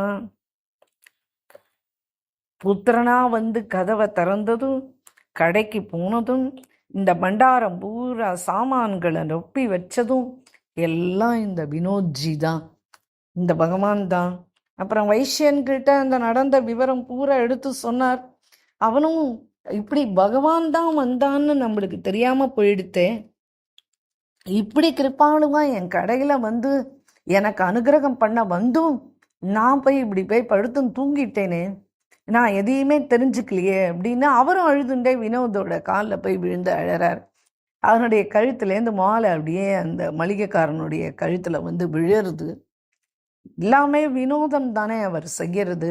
ஆனால் தயாளு தயாளு பக்தாள் விஷயத்தில் பரம தயாளு பகவான் வினோத். இப்போ வினோத் வந்து வாஞ்சாராம பார்த்து சிரிக்கிறான். இப்படி ஒரு தடவையா 2 தடவையா பிரதிதினம் பக்தர்கள் வந்து புலம்பின்ண்டே இருப்பா. இன்னைக்கு வினோத் இன்னைக்கு எனக்கு அதை பண்ணா, இன்னைக்கு வினோத் இப்படி பண்ணா அப்படின்னு விதவிதமான வினோதமான லீலைகள்லாம் பண்ணுவான் இவன். பக்தாளுடைய வாஞ்சையை பூர்த்தி பண்ணுற கல்பகத்தரு கற்பக விக்ஷம் ஸ்ரீராதா வினோத்ஜி. இன்றைய தினம் புத்திர ரூபத்தில் இருந்துட்டு வாஞ்சாராமண்ட அபார பிரேம காமிச்சுண்டு இப்படி இருக்க. நீங்கள் கேட்கலாம், இந்த சரித்திரம் வந்து ராஜரிஷி வனமாலி ராய் பகதூர் அவருடைய சரித்திரம் தானே, இந்த வாஞ்சாராமனுடைய சரித்திரம் இதில் வருதே அப்படின்னு. இதோடு பின்னி பிணைஞ்சது தான் அதுவும். இந்த வாஞ்சாராம் பக்த சரித்திரத்தோடு பின்னி பிணைஞ்சது தான் இந்த வனமாலி ராஜரிஷி அவருடைய சரித்திரம். என்ன அப்படின்னா, இவர் வந்து இப்போ வினோத் நினைக்கிறான், வாஞ்சாராமுக்கு வயசாயிண்டே வருது, இனிமேல் நம்மளை இப்படி யார் கவனிப்பா, அதனால் எனக்கு ஒரு நல்ல பெண்ணு கிடச்சா நான் இப்போ விவாகம் பண்ணிப்பேன், இப்படி ஒரு ஆசைப்படுறான். அடுத்தது அப்போ அவனுக்கு ஞாபகத்துக்கு வந்தது யார் தெரியுமா? இந்த ஊர் ராஜரிஷி வனமாலி பகதூர்ஜியே தான். அவரோட பெண்ணோட பேர் என்ன தெரியுமா? ராதா. பகதூர்ஜி போய் நம்ம எப்படியாவது இங்கே வரவழிச்சே ஆகணும் அப்படின்னு நினைக்கிறார். அந்த ராதைக்கு வந்து 10 வயசு இருக்கும். அப்போ பகவானுக்கு அவளோட ஞாபகம் வருது அப்படின்னா அவ எப்பேற்பட்ட பவித்திரமான ஆத்மாவா இருப்பா, பிரியாஜியினுடைய அம்சமா இருப்பா, இல்லை அவளுக்கு பிடித்த சகியா இருப்பா.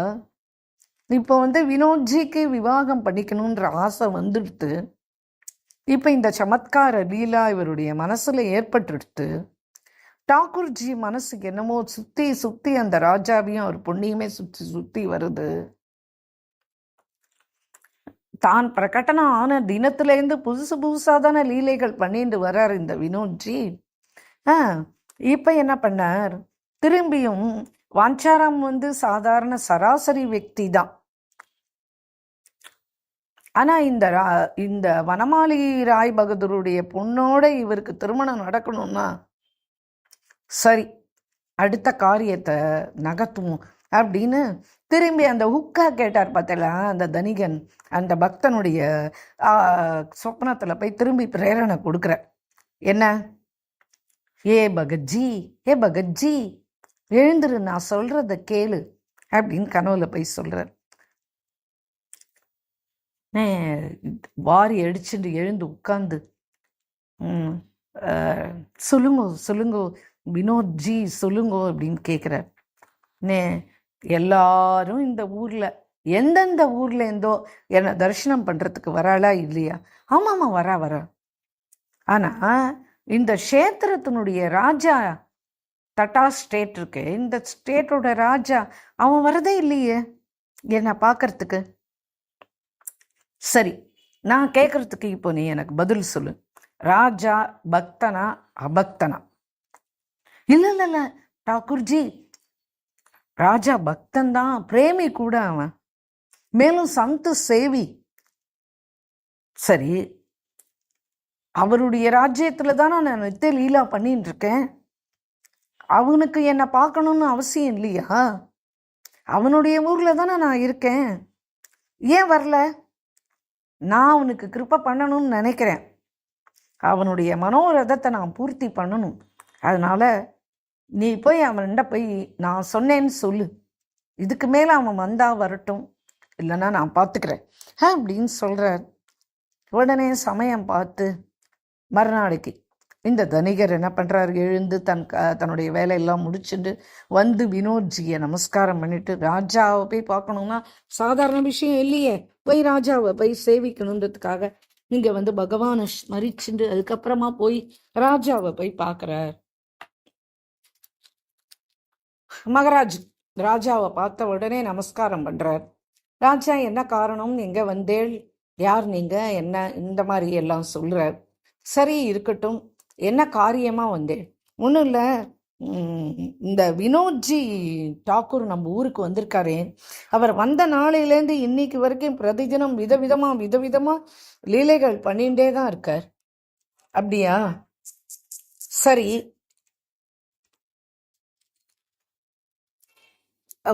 அந்த அப்படியா?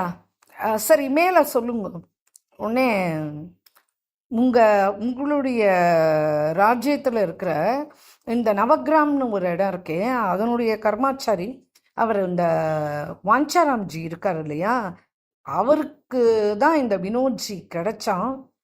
அந்த நிகழ்ச்சியும் அப்படியே உள்ளபடி எடுத்து சொல்கிறார், இந்த நடந்த விவரங்கள் எல்லாத்தையும். அப்புறம் அவன் வினோதமாக செய்கிற நித்திய லீலைகள் அது எல்லாத்தையும் ஒன்று ராஜா ஆர்வத்தோட கேட்குறார். ராஜா, ராணி, அந்த குழந்தை ராதா, அவளுக்கு 10 வயசு இருக்கும். எல்லாரும் 3 பேர் கிட்டத்தட்ட ஒரு 1-2 மணி நேரம் விடாமல் நடந்த என்றைய தினம் அவர் இந்த வாஞ்சாராமுக்கு பிராப்தா ஆனாரோ அன்றைய தினம் அந்த நிகழ்ச்சியிலேருந்து ஆரம்பித்து இன்றைய தினம் வரைக்கும் அவர் செஞ்ச வினோதங்கள் எல்லாத்தையும் ஒன்று விடாமல் சொன்ன உடனே இப்படி நித்தியம் அதிசயமா ஒரு லீலா பண்ணிட்டே வர அப்படின்னோடனே, அப்படியா?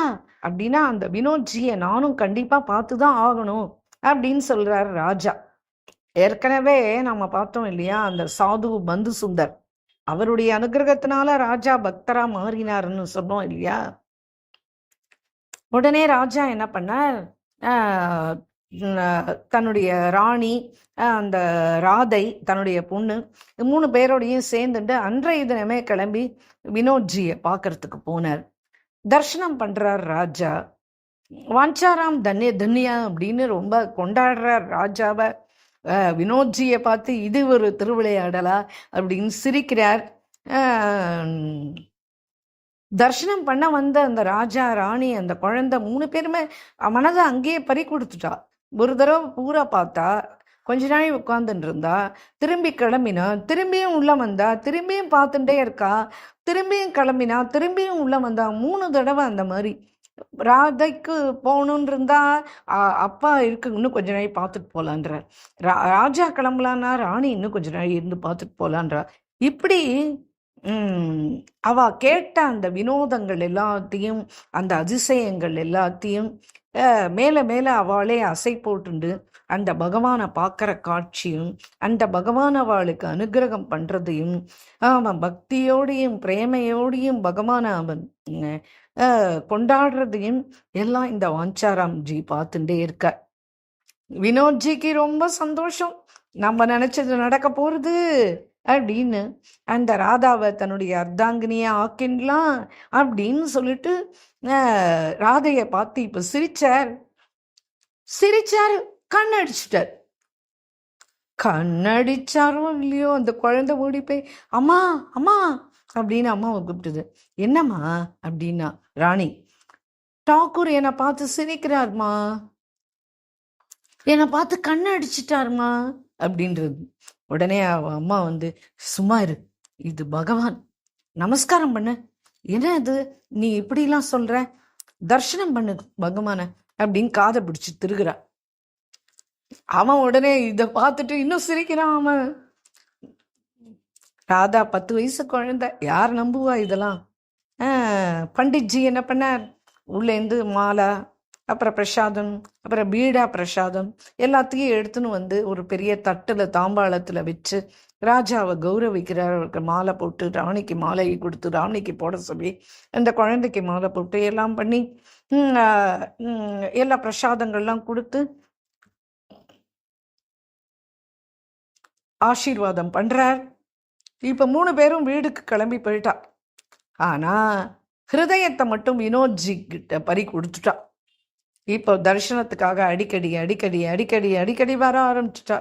இவன் சிரிக்கிறதும் கண்ணடிக்கிறதும் இப்படியா ராதையனுடைய மனசை கவர்ந்துட்டான். இப்பெல்லாம் ராதா படிக்கிறச்சியும் விளையாடுறச்சியும் சாப்பிட்றச்சியும் தூங்குறச்சியும் சதா வினோதனுடைய ஸ்மிருதியிலேயே மூழ்கி போயிட்டான். தினமுமே இப்போ அப்பா அம்மாட்ட கேட்க ஆரம்பிச்சிட்டா, எனக்கு வினோத பார்க்கணும், கூட்டிகிட்டு போ அப்படின்னு. இப்போ 3 நாளைக்கு வாரத்துக்கு ஒரு தடவை வந்திருந்தா, அப்புறம் 3 நாளைக்கு ஒரு தடவை வந்திருந்தா, இப்போ தினமுமே வர ஆரம்பிச்சுட்டா. இதுக்கப்புறமா ராத்திரியும் வர ஆரம்பிச்சுட்டா. காலையிலையும் வருவா, ராத்திரி ஒரு நாளைக்கு 2 தடவை வர ஆரம்பிச்சுட்டா. ஒரு நாளைக்கு இந்த குழந்தைய வச்சுட்டு இவா 3 பேரும் உட்காந்துட்டு இருக்கா. திடீர்னு பெரிய பூப்பந்து அவனுடைய சன்னிதானத்திலேருந்து அப்படியே வந்து நேராக இவளுடைய மடியில், ராதையினுடைய மடியில் வந்து விழுது. பாருமா, வினோத் என்ன பூவால் அடிக்கிறான் அப்படின்னு சொல்கிறா. அடிக்கடி சொல்லுவோம், ஏதோ ஒன்று சொல்லிகிட்டே இருப்போம். இந்த குழந்தை இவ ஏதோ புலம்புறா அப்படின்னு அவள் அம்மா அதை கண்டுக்க மாட்டானே. இன்றைய தினம் நிஜமாவே இவ உட்காந்துட்டு இருக்கிற இடம் வேற, சன்னிதானம் இருக்கிற இடம் வேற. அங்கேருந்து அந்த பூப்பந்து வந்து இவளுடைய மடியில வந்து விழுந்த உடனே அவ அப்பா அம்மா 2 பேருக்குமே புரிஞ்சு போயிடுத்து. இன்னைக்கு பார்த்துட்டா.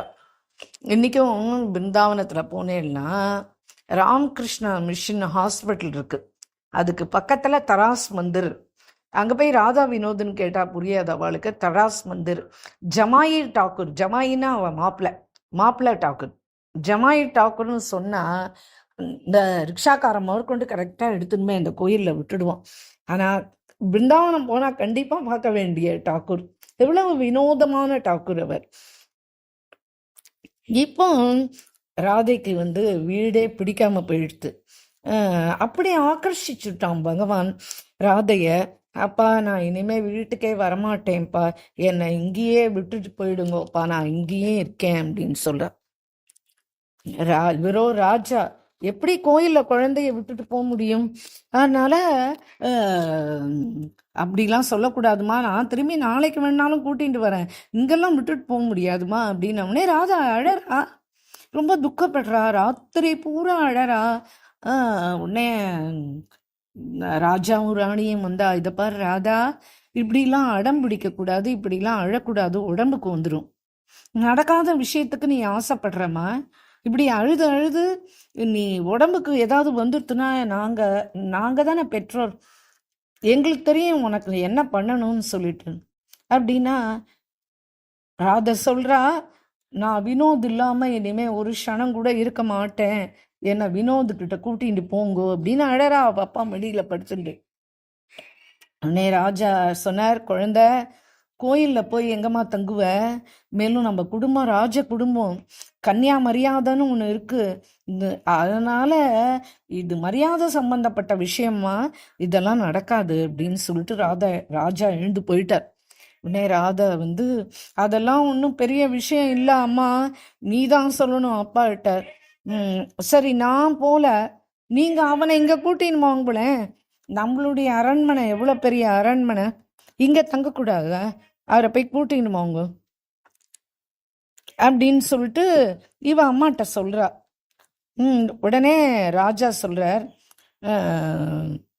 சரி எனக்கு இங்க கூட்டின்னு வர்றதுக்கு கசக்குமா, நான் தயார் தான். ஆனா அந்த பண்டிட்ஜி வாஞ்சாராம் இதுக்கெல்லாம் சம்மதிக்க மாட்டாரு. அவர் எவ்வளவு அன்பா எப்படி உபச்சாரம் பண்ணி எப்படி அவர் வந்து சேவா பண்ணின்னு இருக்கார். அவர் அவர் அப்படி விட்டு கொடுப்பாரா நம்ம கிட்ட? நான் ராஜாவாவே இருக்கட்டுமே, ஆனா இப்படிலாம் நான் போய் கேட்க முடியாது, அதெல்லாம் தர்மம் கிடையாது, இது நடக்காது அப்படின்னு சொல்றார் ராஜா.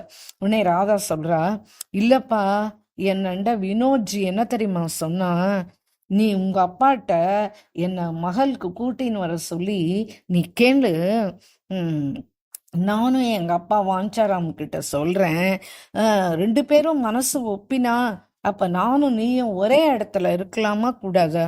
அதனால நீ சொல்லு, ராஜா போய் சொன்னா வாஞ்சாராம் எங்க அப்பா ஒத்துப்பார், அப்புறம் நான் இங்கேயே வந்துடுறேன், அரண்மனைக்கு உன்னோட இருக்கேன், நம்ம 2 பேரும் சேர்ந்து இருக்கலாம், சரியா அப்படின்னு இப்படி என்கிட்ட சொன்னாப்பா அப்படின்னு அந்த குழந்தை சொல்றது. உடனே ராஜா, என்ன என்ன அப்படி சொன்னானா? ஆனா அவருக்கு விசுவாசம் வந்துடுத்து, நான் குழந்தை பொய் சொல்லாதுன்னு. உடனே ராஜா என்ன பண்ணார், மறுநாளை காத்தால குடும்பத்தோட தர்ஷனத்துக்கு போனார். அப்போ வந்து வினோத்ஜி வந்து வாஞ்சாராமுக்கு சொப்பனம் கொடுத்துட்டார். இத பாருங்கோ, நீங்க எனக்கு தந்தையார் ஸ்தானம், நான் வந்து உங்க சேவைனால ரொம்ப பிரசன்னமா இருக்கேன், உங்களை நான் என்னுடைய கோலோகத்திலேயே என்னுடைய பரிக்கரா என்னுடைய தாசனா உங்களை ஆக்கிக் கொள்வேன், நீங்க எனக்கு ரொம்ப பிரியமானவர். ஏன் அப்படின்னா எனக்கு பார்த்து பார்த்து பார்த்து பார்த்து பார்த்து பார்த்து எனக்கு இத்தனை நாள் நீங்க சேவை பண்ணேன். ஆனா எனக்கு ஒரு ஆசை மட்டும் இருக்கு, எனக்கு ராஜாவும் சேவை செய்யணும்னு ஒரு ஆசை. அப்புறம் அவருடைய பொண்ணு ராதா இருக்கா இல்லையா, அவ எனக்கு சேவை பண்ணணும், அதுதான் என்னுடைய ஆசை. அதனால அதனால அதனால அப்படின்னு விழுங்குறான். என்ன சொல்லுப்பா அப்படின்னு வாஞ்சாராம் எழுந்து உட்கார்ந்துக்கிறார். நான் அவளோட அவ அரண்மனைக்கு போயிடுறேன் அப்படின்னு சொன்ன உடனே வாஞ்சாராம் கண்லேந்து கர கர கர கரன்னு தண்ணி கொட்டுறது. எத்தனை நாள், எத்தனை ஆசையா, எத்தனை மணிக்கு எழுந்து காலையிலேருந்து ராத்திரி வரைக்கும் மாத்தி மாத்தி மாத்தி மாத்தி வினோதுக்கு இது பிடிக்கும், வினோதுக்கு அது பிடிக்கும்னா இப்படிலாம் சேவை பண்ணேனே, ஒரு நிமிஷத்துல இப்ப என்னை விட்டு கிளம்புறேன்னு எப்படி சொல்ல முடிஞ்சது? அப்ப என்னுடைய அன்பை, என்னுடைய பக்திய, என்னுடைய பாசத்தை எதுவுமே உணரலையா இந்த வினோது? எல்லாம் வினோதமா பண்ற மாதிரி இதையும் பண்ண போறான் அடுத்தது அப்படின்னு அழற. இப்ப வாஞ்சாராமால என்ன பண்ண முடியும்? ஒரு ஒரு தந்தையினால ஒரு மகனுடைய பிரிவை எப்படி தாங்கிக்க முடியும்? அது முடிகிற விஷயமா? வாஞ்சாராம் ரொம்ப வருத்தப்பட்டு அழுது அழுது கண்கள்லாம் அப்படியே செவந்து கிடக்கு. ராஜா இப்ப உள்ள வந்தாச்சு, ராஜா ராணி ராதா வந்த உடனே ராஜாண்ட போனார். இவருக்கு மனசே கேட்கல. உள்ள வந்த உடனே உட்காருங்கோன்னு கூட சொல்லல. ஏ மகராஜ், இந்த வினோத் வந்து என்னோட உயிருக்கும் உயிருக்கும் மேலானவன், இவன் இப்ப உங்க அரண்மனைக்கு வரணும்னு ஆசைப்படுறான், உங்களண்டேர்ந்து இனிமே சேவா பெற்றுக்கணும்னு அவனுக்கு ஆசையா அப்படின்னு சொல்லி அமைதியா ஆயிட்டார். இத கேட்ட உடனே ராஜாவோட கண்லேந்து நீர் வழிய ஆரம்பிச்சுது. ஐயோ, இந்த வினோத இப்படி அவர் உயிருக்கும் மேலா நேசிச்சு விதிபூர்வமா பிரேம பொங்க எப்படிலாம் சேவை பண்றார், இன்னைக்கு வந்து இப்படி இவர் மனசு துக்கப்படுறாரே. நான் வந்து இததான் கேட்கணும் வந்தோம், ஆனா நம்ம கேட்காமலேயே இந்த காரியமும் முடிஞ்சிடுது அப்படின்னு அந்த ஒரு பக்கம் சந்தோஷம் இருந்தாலும் இவர் படுற, ஏன்னா பக்தனுக்கு அடுத்தவன் துக்கத்தை பொறுக்க முடியாத, அதனால இந்த ராஜா பக்தன் தானே, அவனுடைய மனசுல இவர் படுற வேதனைய பார்த்து ராஜா கண்லேருந்து தண்ணி கொட்டுறது. இதெல்லாத்தையும் பக்கத்துல நின்னு கேட்டுன்னு இருக்காளே ராதா, அவளுக்கு அவ்வளவுதான் ஒரே குஷி. குதிச்சு குதிச்சு குதிச்சு குதிச்சு அவ கும்மாளம் கைய தட்டிண்டு கும்மாளம் போடுறா, ஒரே ஆனந்தம். அப்புறம் என்ன, அப்புறம் கோயில்ல இருந்து ராஜாவோட அரண்மனைக்கு ஊர்வலமா அந்த போன அழகு இன்றைய தேதி வரைக்கும் அந்த ஊர்ல பேசப்படுறதாம்.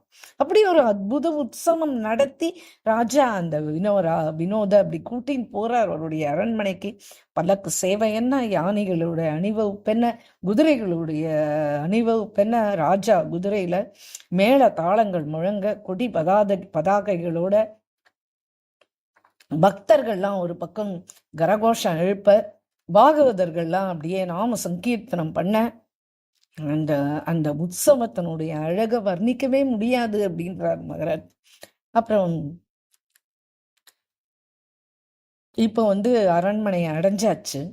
அந்த அரண்மனைக்கு வெளியில ஒரு வரவேற்பு நடக்கிறது வினோதுக்கு. பாண்டு வாத்தியம்லாம் முழங்கிறது, வான வேடிக்கையெல்லாம், ஒரே சத்தம். ராஜா அரண்மனைக்கு உள்ள பிரவேசம். இப்போ வினோத் அன்றைய தினம் வரவா போறவா அத்தனை பேருக்கும் ராஜாவுடைய அரண்மனையில விருந்து தடபுடலா. இப்படி வினோத் டாக்கூர்ஜி உள்ள நுழைஞ்ச அடுத்த நிமிஷம் அந்த அரண்மனை மகோத்சவ ஸ்தலமா மாறிடுது. தினம் இன்னைக்கு பார்த்தா புதுசு புதுசா உற்சவங்கள் பிரேமபூர்வகமா ராஜா பண்றார். நித்தியம் இந்த நூதனமான லீலைகள் வினோத்ஜி பண்றார். முதல்ல ராஜாக்கு விதிமுறையெல்லாம் தெரியாது, எப்படி பண்ணணும் என்ன பண்ணணும். அதனால பூசாரி ஒருத்தரை அப்பாயிண்ட் பண்ணி அழகா சேவையெல்லாம் நடக்கிறது. ஆனா கொஞ்ச நாள் போன உடனே வினோத்ஜி கனவுல சொல்லிட்டான், ராஜாவுடைய கனவுல, இனிமே எனக்கு நாளையிலேருந்து பூசாரி எல்லாம் சேவை பண்ண வேண்டாம், எனக்கு ராதாவே தன்னுடைய கைகள்னாலே எனக்கு சேவை பண்ணட்டும் அப்படின்னு ஆக்ஞாபிச்சிட்டான். சரி, இப்ப என்ன நடக்கிறது அப்படின்னா, ராதாவுக்கு எல்லாம் கனவுலயே சொல்லிடுவான் பகவான். முதல் நாளே இந்த கலர்ல தான் எனக்கு போஷாக்கு போடணும், இந்த மாதிரி மாலை போடணும், இப்படி நிவேதனம் பண்ணணும், இந்த போகு தான் எனக்கு வேணும் இன்னைக்கு, இந்த சென்ட் தான் எனக்கு போடணும், இந்த மாதிரி முகுட்டம் அணிவிக்கணும், எல்லாத்தையும் சொல்லிடுவான். ராதையும் அப்படியே அழகழகா செட் செட்டா எல்லாத்தையும் எடுத்து வச்சுட்டு அதி அற்புதமான சேவை, மனசு சந்தோஷத்தோட அப்படி பார்த்து பார்த்து பார்த்து பார்த்து அந்த வினோத்ஜிக்கு அவ பண்ற அழகு, அவ சொக்கி போறதும் அவன் சொக்கி போறதும் சொல்ல முடியாது. ஆனா வினோத்ஜிக்கு பக்கத்துல போய் சேவை பண்ண ராதா எல்லாம் முடிச்சு கடைசியில திலக்க தாரணம் பண்ணி அதுக்கப்புறமா மாலா தாரணம் பண்ணணும் இல்லையா. அந்த மாதிரி மாலா தாரணம் பண்றதுக்கு ஒரு நாளைக்கு போகும்போது அவளுடைய காதுல இருக்கிற குண்டலம் அவனுடைய மேல் வஸ்திரத்துல போய் மாட்டிடுது. உடனே இவன் என்ன பண்றான், உடனே அதை எடுத்து விடுற சாக்குல அவளை ஆலிங்கனம் பண்ணிக்கிறான். உடனே அவளுக்கு ஒண்ணுமே புரியல. அதுக்கப்புறம் போகு நிவேதனம் இதெல்லாம் பண்றா. இவன் சும்மா இருக்காம என்ன பண்ணுவான், அவளுடைய சுனரிக்குள்ள அப்படியே கையை விட்டு தொடாவுவான். அவளுக்கு நாராஜா ஆயிடும். பீடாவை வாயில கொடுக்கலாம் அப்படின்னு பக்கத்துல போனா இப்ப அப்படியே மேல சாஞ்சிக்கிறான். இப்படி இப்ப வர வர இந்த மாதிரி லீலைகள் பண்ண ஆரம்பிச்சிட்டான் அவளோட. ஒரு நாளைக்கு பகவான் என்ன பண்ணான், தன் மனசை திறந்து சொல்றான் அவள்கிட்ட. மாலாதாரணம் பண்ணிட்டு அவ அப்படி திரும்புறா, அவளுடைய சுனரிய பிடிச்சு இழுத்தான். என்ன செய்யற டாக்கூர் அப்படின்னு கேக்குறாரு ராத. உடனே டாக்கூர் கேக்குறார், வினோத்ஜி என்ன நீ திருமணம் பண்ணிக்கிறியா அப்படின்னு கேக்குறார். உடனே அவ கையால வாயை பொத்திண்டு அரண்மனைக்குள்ள ஓடி போயிட்டா வைக்கப்பட்டுண்டு. அப்புறம் அன்னைக்கு பூரா அவ வரவே இல்லை சன்னிதானத்துக்கு. அவ லஜ்ஜையினால சேவை பண்றதுக்கு வரவே இல்லை. அவன் மனசுல ஏதோ நடந்துட்டே இருக்கு. உடனே ராஜா ராணி 2 பேருமே என்ன ராதா இன்னைக்கு சேவைக்கே வரலையே அப்படின்னு யோசிக்கிறா. அவளுக்கு என்ன ஆச்சுன்னு தெரியலையே. 2 நாள் ஆச்சு அவ சேவாக்கே போல. ஏகாந்தமா இருக்கும்போது என்ன பண்ணா, அம்மாட்ட போய், அம்மா அம்மா என்னம்மா அப்படின்னு கேட்டாவ அம்மா. இந்தம்மா வினோத் என் 2 கையும் பிடிச்சிண்டு என்னண்ட சொல்றான், நான் உன்னை விவாகம் பண்ணிக்க போறேன் அப்படின்னு சொல்றாம்மா. ம் என்னுடைய விவாகம் வந்து வினோத்ஜியோட நடக்குமாமா? இப்படி நடக்குமாமா? சொல்லுமா அப்படின்னு. பெற்றோர் 2 பேருமே இதுக்கு எந்த பதிலுமே சொல்ல. இந்த விவாக பிரஸ்தாபம் வந்த உடனே அதுக்கப்புறமாவே அவ வந்து அந்த சேவாக்கு போறதை நிறுத்திட்டா. அவ போவே இல்லை. அவன் பெற்றோரும் ரொம்ப அமைதியா இருக்கா. இப்ப இவளுக்கு வந்து நம்ம கேட்டது தப்பா ரைட்டான்னு தெரியலையே, நம்ம இப்படி தெரியாம அப்பா அம்மாட்ட போய் இப்படி சொல்லிட்டோமே அப்படின்னு அவளுக்கு இப்படியே யோசனை பண்ணி பண்ணி பண்ணி அவளுக்கு ஜுரம் வந்துடுது. இதுக்கு சத்துக்கள்லாம் என்ன சொல்றா அப்படின்னா, அவளுக்கு விரக தாபம் வந்துடுது, அதனாலதான் அவளுக்கு அப்படி இருந்தது அப்படின்ன உடனே இப்ப ராஜா என்ன பண்ணார், ஏதோ மருந்து மாத்திரையெல்லாம் கொடுத்து பார்த்தார். அப்புறம் வைத்தியர்கள்லாம் கூப்பிட்டார். வைத்தியர்கள்லாம் வந்தா அவளாம் என்ன மருந்து மாத்திரை கொடுத்தும் அதுக்கு பிறகு அவளுக்கு குணமே ஆகல. மெல்ல மெல்ல இப்ப சரீரம் க்ஷீணமாக ஆரம்பிச்சிட்டு. இப்போ அப்பா அம்மாவுக்கு ரொம்ப கவலையாயிடுத்து. பகவான் வந்து திருமணம் பண்ணிக்கிறேன் அப்படின்னு சொல்லியிருக்கான். இவ்வளோ மருந்துலாம் கொடுத்தாச்சு, இவ்வளோ வைத்திய உபச்சாரம் பண்ணி இவளுக்கு வந்து படுத்த படுக்கையாயிட்டாளே குழந்தை. என்ன ஆச்சு? மேற்கொண்டு என்ன பண்ணணும் ஒண்ணுமே புரியலையே. இப்ப என்ன ஆச்சு? இன்னைக்கு சாயங்காலம் ராஜா ராணி 2 பேருமே பகவானுடைய சரணங்கள்ல விழுந்தா. ஏ கோவிந்த், ஏ நாத், ஹே தீனாநாத், ஏ வினோத், இது என்ன லீலப்பா? இது ஒரு வினோதமா உனக்கு? அவ என்னுடைய குழந்தை, நான் என்ன பண்ணுவேன்? குழந்தை இப்படி நாளுக்கு நாள் க்ஷீணமாயிட்டு வராளே அப்படின்னு அழறா. அன்றைய தினம் ராத்திரி சொப்பனத்துல வினோத் ராஜாண்ட வந்து, இதுக்கு மேல ராதா பிழைக்க மாட்டா, ஆனா நீ அதுக்காக துக்கம் அடையாத, நான் அவளை ஸ்வீகரிச்சுட்டேன், நான் அவளை விவாகம் பண்ணிக்க போறேன் அப்படின்னு சொல்ற. இது எப்படி நடக்கும்? அவ பிழைக்க மாட்டான்னு ஒரு வாரில சொல்றேன், அப்புறம் திருமணம் செஞ்சு கொள்ள போறேன்னு சொல்றேன், இதுலயும் வினோதமா அப்படின்னு ராஜா அலறார். இல்ல, உன் பெண் வந்து அமரராயிடுவாமா? உன்னுடைய அரண்மனைக்கு பின்னாடி வந்து தேவதாருன்னு ஒரு விருட்சம் இருக்கு. அந்த தேவதாரு விருட்சத்தினுடைய கட்டை எடுத்துட்டு வா.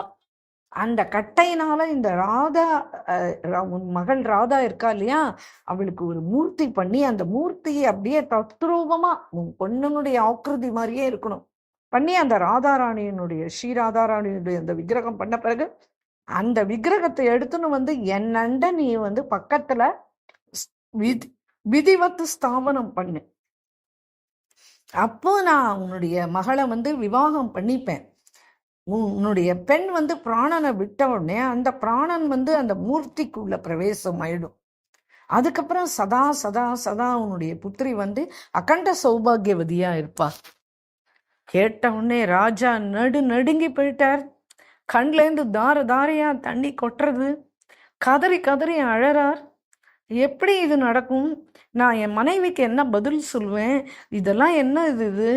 இவ்வளவு வைத்திய உபச்சாரம் நடந்தும் அவ வந்து க்ஷீணம் ஆயிட்டாளே, என்ன பண்றதுன்னு புரியல. ஆனா ஒருத்தருக்குள்ளேயும் பகவான் தானே ஹிருதயத்துக்குள்ள இருந்து அடுத்து நம்ம என்ன பண்ணணும்ன்றத பிரேரணை பண்றான். மறுநாளைக்கு இவர் ஆட்களை கூப்பிட்டார், விருட்சத்தை வெட்ட சொன்னார். மூர்த்தி செய்ய ஆரம்பம் ஆயிடுத்து. அவ்வளவுதான், மூர்த்தி தயாராயிடுத்து. ஒரே நாள்ல மூர்த்தி தயாராயிட்டு விதிவத்து இப்போ விவாகம் பண்றதுக்கு சகல ஏற்பாடும் மந்திரி பண்ணியாச்சு. தடபுடலா வினோதனுடைய கல்யாணம் இப்ப நடக்க போறது. ஆனா ராஜாவுடைய மனசுலயும் ஒரு பக்கம் வேதனை, ஒரு பக்கம் சந்தோஷம். எப்படி இருந்திருக்கும் அவருடைய நிலைமை? கொஞ்சம் யோசிச்சு பாருங்களேன். எல்லாமே ராஜாவுடைய மனசுல போய் இவர் பிரேரணை பண்ணி தான் நடத்துறார். ஆச்சரியம் ஆச்சரியம் ஆச்சரியம். ராஜா வனமாலி இப்ப தன்னுடைய மனைவியினோட அந்த மூர்த்தியை வச்சுட்டு வினோத்ஜிக்கு கன்னியாதானம் விதிவத்து பண்ணி வைக்கிறார். அந்த கல்யாணம் ராதா வினோத் 2 பேருக்கும் தடபுடலா நடக்கிறது. பணிகிரகண சம்ஸ்காரம், கன்னியாதானம் ஆன உடனே அந்த மரண படுக்கையில இருந்தா இல்லையா அந்த குழந்தை ராத, அவ வந்து ஆ வினோத், ஆ ஷியாம் சுந்தர், ஆ துல்ஹன் சர்க்கா அப்படின்னு அப்படின்னு கதறிண்டே அப்படியே அவளுடைய ஹிருதயத்திலேருந்து ஒரு பெரிய மொழி அது அப்படியே நேரா வந்து இந்த மூர்த்திக்குள்ள அப்படியே அந்த ராதை பண்ணி பக்கத்துல வச்சிருக்காரு. அந்த மூர்த்திக்குள்ள பிரவேசம் ஆயிடுத்து. இது அப்படியே கண்ணார பாக்குறார் ராஜா ராணி 2 பேருக்குமே. இந்த தரிசனம் ஆறுது.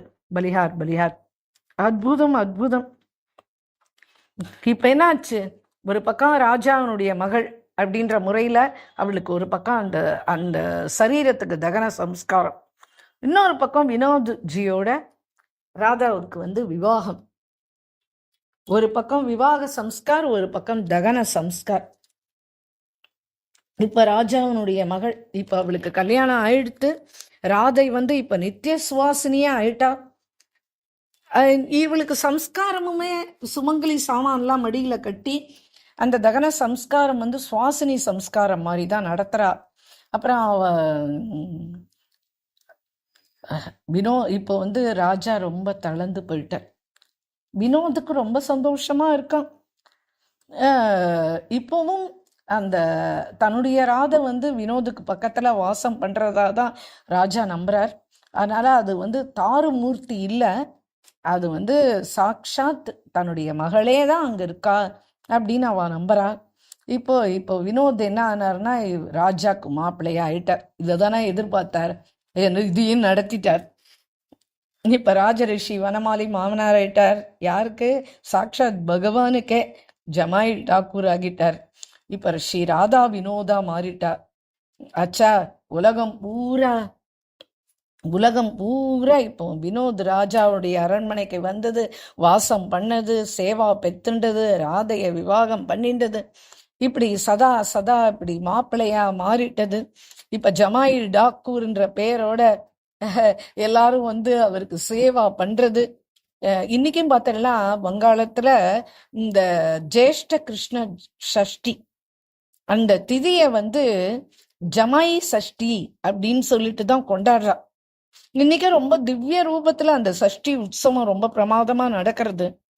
இந்த வனமாளிகையினுடைய ஒரே பெண்ணு, அவ வந்து டாக்கூர் சரணத்துல தன்னையே தியாகம் பண்ணி ஸ்ரீ ராதா வினோத்ஜியா சதா சேவாக்கு தயாராயிட்டா. இப்ப ராஜா வந்து நிரந்தர சேவையில இறங்கிட்டார். இப்ப வந்து தன்னோட பெண் இல்லையா, தன்னுடைய பெண்ணு மாப்பிள்ளைக்கு ராஜா ராணி 2 பேரும், அந்த பக்கம் பெண் மாப்பிள்ளை, இந்த பக்கம் ராஜா ராணி, இவா 2 பேரும் சேர்ந்துட்டு அவ 2 பேருக்கும் சேவா பண்றது. இப்ப ராஜ காரியங்கள்ல எல்லாம் ராஜாக்கு ஈடுபாடு போயிட்டு ராஜாக்கு இப்ப வந்து சதா ராதையினுடைய ஞாபகம்தான். இப்ப எல்லா சேவையும் ராஜா பண்ண ஆரம்பிச்சிட்டார். ஆனா ராஜாக்கு இந்த உக்கா சேவை மட்டும் பிடிபடல. இது கோயில், அதனால என்ன பண்ணாரு, இப்ப அந்த சேவையை நிறுத்திட்டார் ராஜா. ஒரு நாளைக்கு என்ன ஆச்சு, வங்காளத்துல இருந்து கிருஷ்ண சுந்தர் ராயின்னு ஒருத்தர் வந்தார். கோயிலுக்கு இப்பெல்லாம் சந்துக்கள்லாம் வந்தானா அவள்லாம் அரண்மனையில தங்கலாம், அவளுக்கு எல்லா வசதிகளும் பண்ணி கொடுப்பார் ராஜா. அவ அங்கேயே தங்கி 2 நாள் 3 நாள் சேவை பண்ணலாம். இப்ப இவன் வந்தவர் வந்து ஒரு 15 நாள் தங்க போறேன் அப்படின்னார். ராஜா ரொம்ப சந்தோஷம், இருந்துக்கோங்க அப்படின்னா. அவருக்கு உக்கா குடிக்கிற பழக்கம் உண்டு. அதனால அவர் என்ன பண்றாரு, தன் அறையில உட்கார்ந்துட்டு அவர் உக்கா குடிச்சுட்டு இருக்காரு. மாமனாருக்கு தான் இந்த உக்கா சேவையே பிடிக்காத, அதனால அவர் நிறுத்திட்டாரு. இப்ப என்ன பண்ணாயா வினோத், இப்ப அவருடைய அறைக்கே போயிட்டான். போய் நான் ரொம்ப மன கஷ்டத்துல இருக்கேன், எனக்கு ரொம்ப நாள் ஆச்சு இந்த உக்கா குடிச்சு, எனக்கு உக்கா குடிக்கிற பழக்கம் உண்டு, எனக்கு கொஞ்சம் கொடுங்க அப்படின்னு கேட்டு உக்கா வாங்கி குடிக்கிறாமா. இப்படி இப்படி கொஞ்ச நாள் அவருடைய அறைக்கு போய் போய் உக்கா குடிச்சுட்டு இருந்தான். இப்ப அவர் கிளம்பிட்டார். கிளம்பின உடனே வினோத்துக்கு ரொம்ப மனசு வருத்தம் ஆயிடுத்து. உடனே இப்போ ராஜாவால இப்ப சேவாலாம் பண்ண முடியல மன வருத்தத்தினால. இப்ப ஒரு பூசாரியை அப்பாயிண்ட் பண்ணியிருந்தார். அந்த பூசாரி கிட்ட நேர்லயே எனக்கு உக்கா குடிக்கிற பழக்கம் உண்டு, அதனால நீ இனிமே எனக்கு உக்கா குடு அப்படின்னு கேக்குறார் வினோத். உடனே அவர் பூசாரி பயந்து போய், இல்லப்பா ராஜா திட்டுவாரு, அவர் சொன்னா மட்டும்தான் நான் கொடுக்க முடியும், இல்லடா என்ன சேவால இருந்து நிறுத்திடுவார், ஐயோ, நான் எப்படி கொடுக்கறது அப்படின்னு அவன் பயப்படுறான். உடனே அன்னைக்கு ராத்திரியே ராஜா சொப்பனத்திலையும் போய் எனக்கு உக்கா கண்டிப்பா வேணும்னு சொல்லிட்டார். இந்த பூசாரிக்கும் சொப்பனம் கொடுத்து நாளையிலேருந்து எனக்கு உக்கா அவசியம் வச்சு ஆகணும் அப்படின்ட்டார். மறுநாளைக்கு இவர் பூசாரி உக்கா ரெடி பண்ணி எதிர்க்க ரெடியா வச்சார். ராஜா சேவைக்கு வந்தார். இவர் ரெடி பண்ணி வச்சுட்டார். என்னது இது அப்படின்னா, உக்கா, இந்த சேவையெல்லாம் இங்க கிடையாது. அவன் என் கனவுல கூட வந்து சொன்னான். ஆனா அந்த சேவையெல்லாம் நம்ம பண்ண முடியாது, செய்யக்கூடாது அப்படின்னு உடனே இவர் கண்ணை மூடி தியானம் பண்றார். ராஜரிஷி வனமாலி பண்ணா ராஜாட்ட சிரிச்சுட்டே சொல்றார், நான் தான் பூசாரிட்ட போய் கேட்டேன் எனக்கு உக்கா வேணும்னு. என்னால சந்தோஷமா இருக்க முடியாது, அதனால எனக்கு உக்கா வேணும். உடனே வாஞ்சாராம் கிட்ட இருக்கும் போதே இந்த பழக்கம்லாம் உண்டா அப்படின்னு கேக்குறாரு ராஜா. உடனே இவர் ஆமா ஆமா வாஞ்சாராமும் எனக்கு உக்கா வைப்பாரு அப்படின்னு சொல்றார். அதுக்கப்புறம் ராஜா வெளியில வந்தார், பூசாரிய கூப்பிட்டார். இன்னைக்கு ராஜ்போகுக்கும் சைன சேவைக்கும் உக்கா இனிமே வச்சிருங்கோ அப்படின்ட்டார். இப்ப பூசாரியும் அதே மாதிரி தயார் பண்ணி அந்த குழைய எடுத்துன்னு வந்து இவரோட கையில வச்சார். ராஜா திரைக்கு வெளியில வந்து உட்கார்ந்துட்டார். இப்படி யோசனையில ஆழ்ந்தார். இப்ப உள்ளே இருந்து குடு குட் குடு குட் குடு குட் குடு குட்னு சத்தம் கேட்கறது. கர்ப்பகிரகம் எல்லாம் முடிஞ்சது. அதுக்கப்புறம் கர்ப்பகிரகத்தை திறந்தா ஒரே சுகந்த வாசனை, புகை அப்படியே ரொம்பி கிடக்கு. அந்த அறையே புகையால ரொம்பி இருக்கு.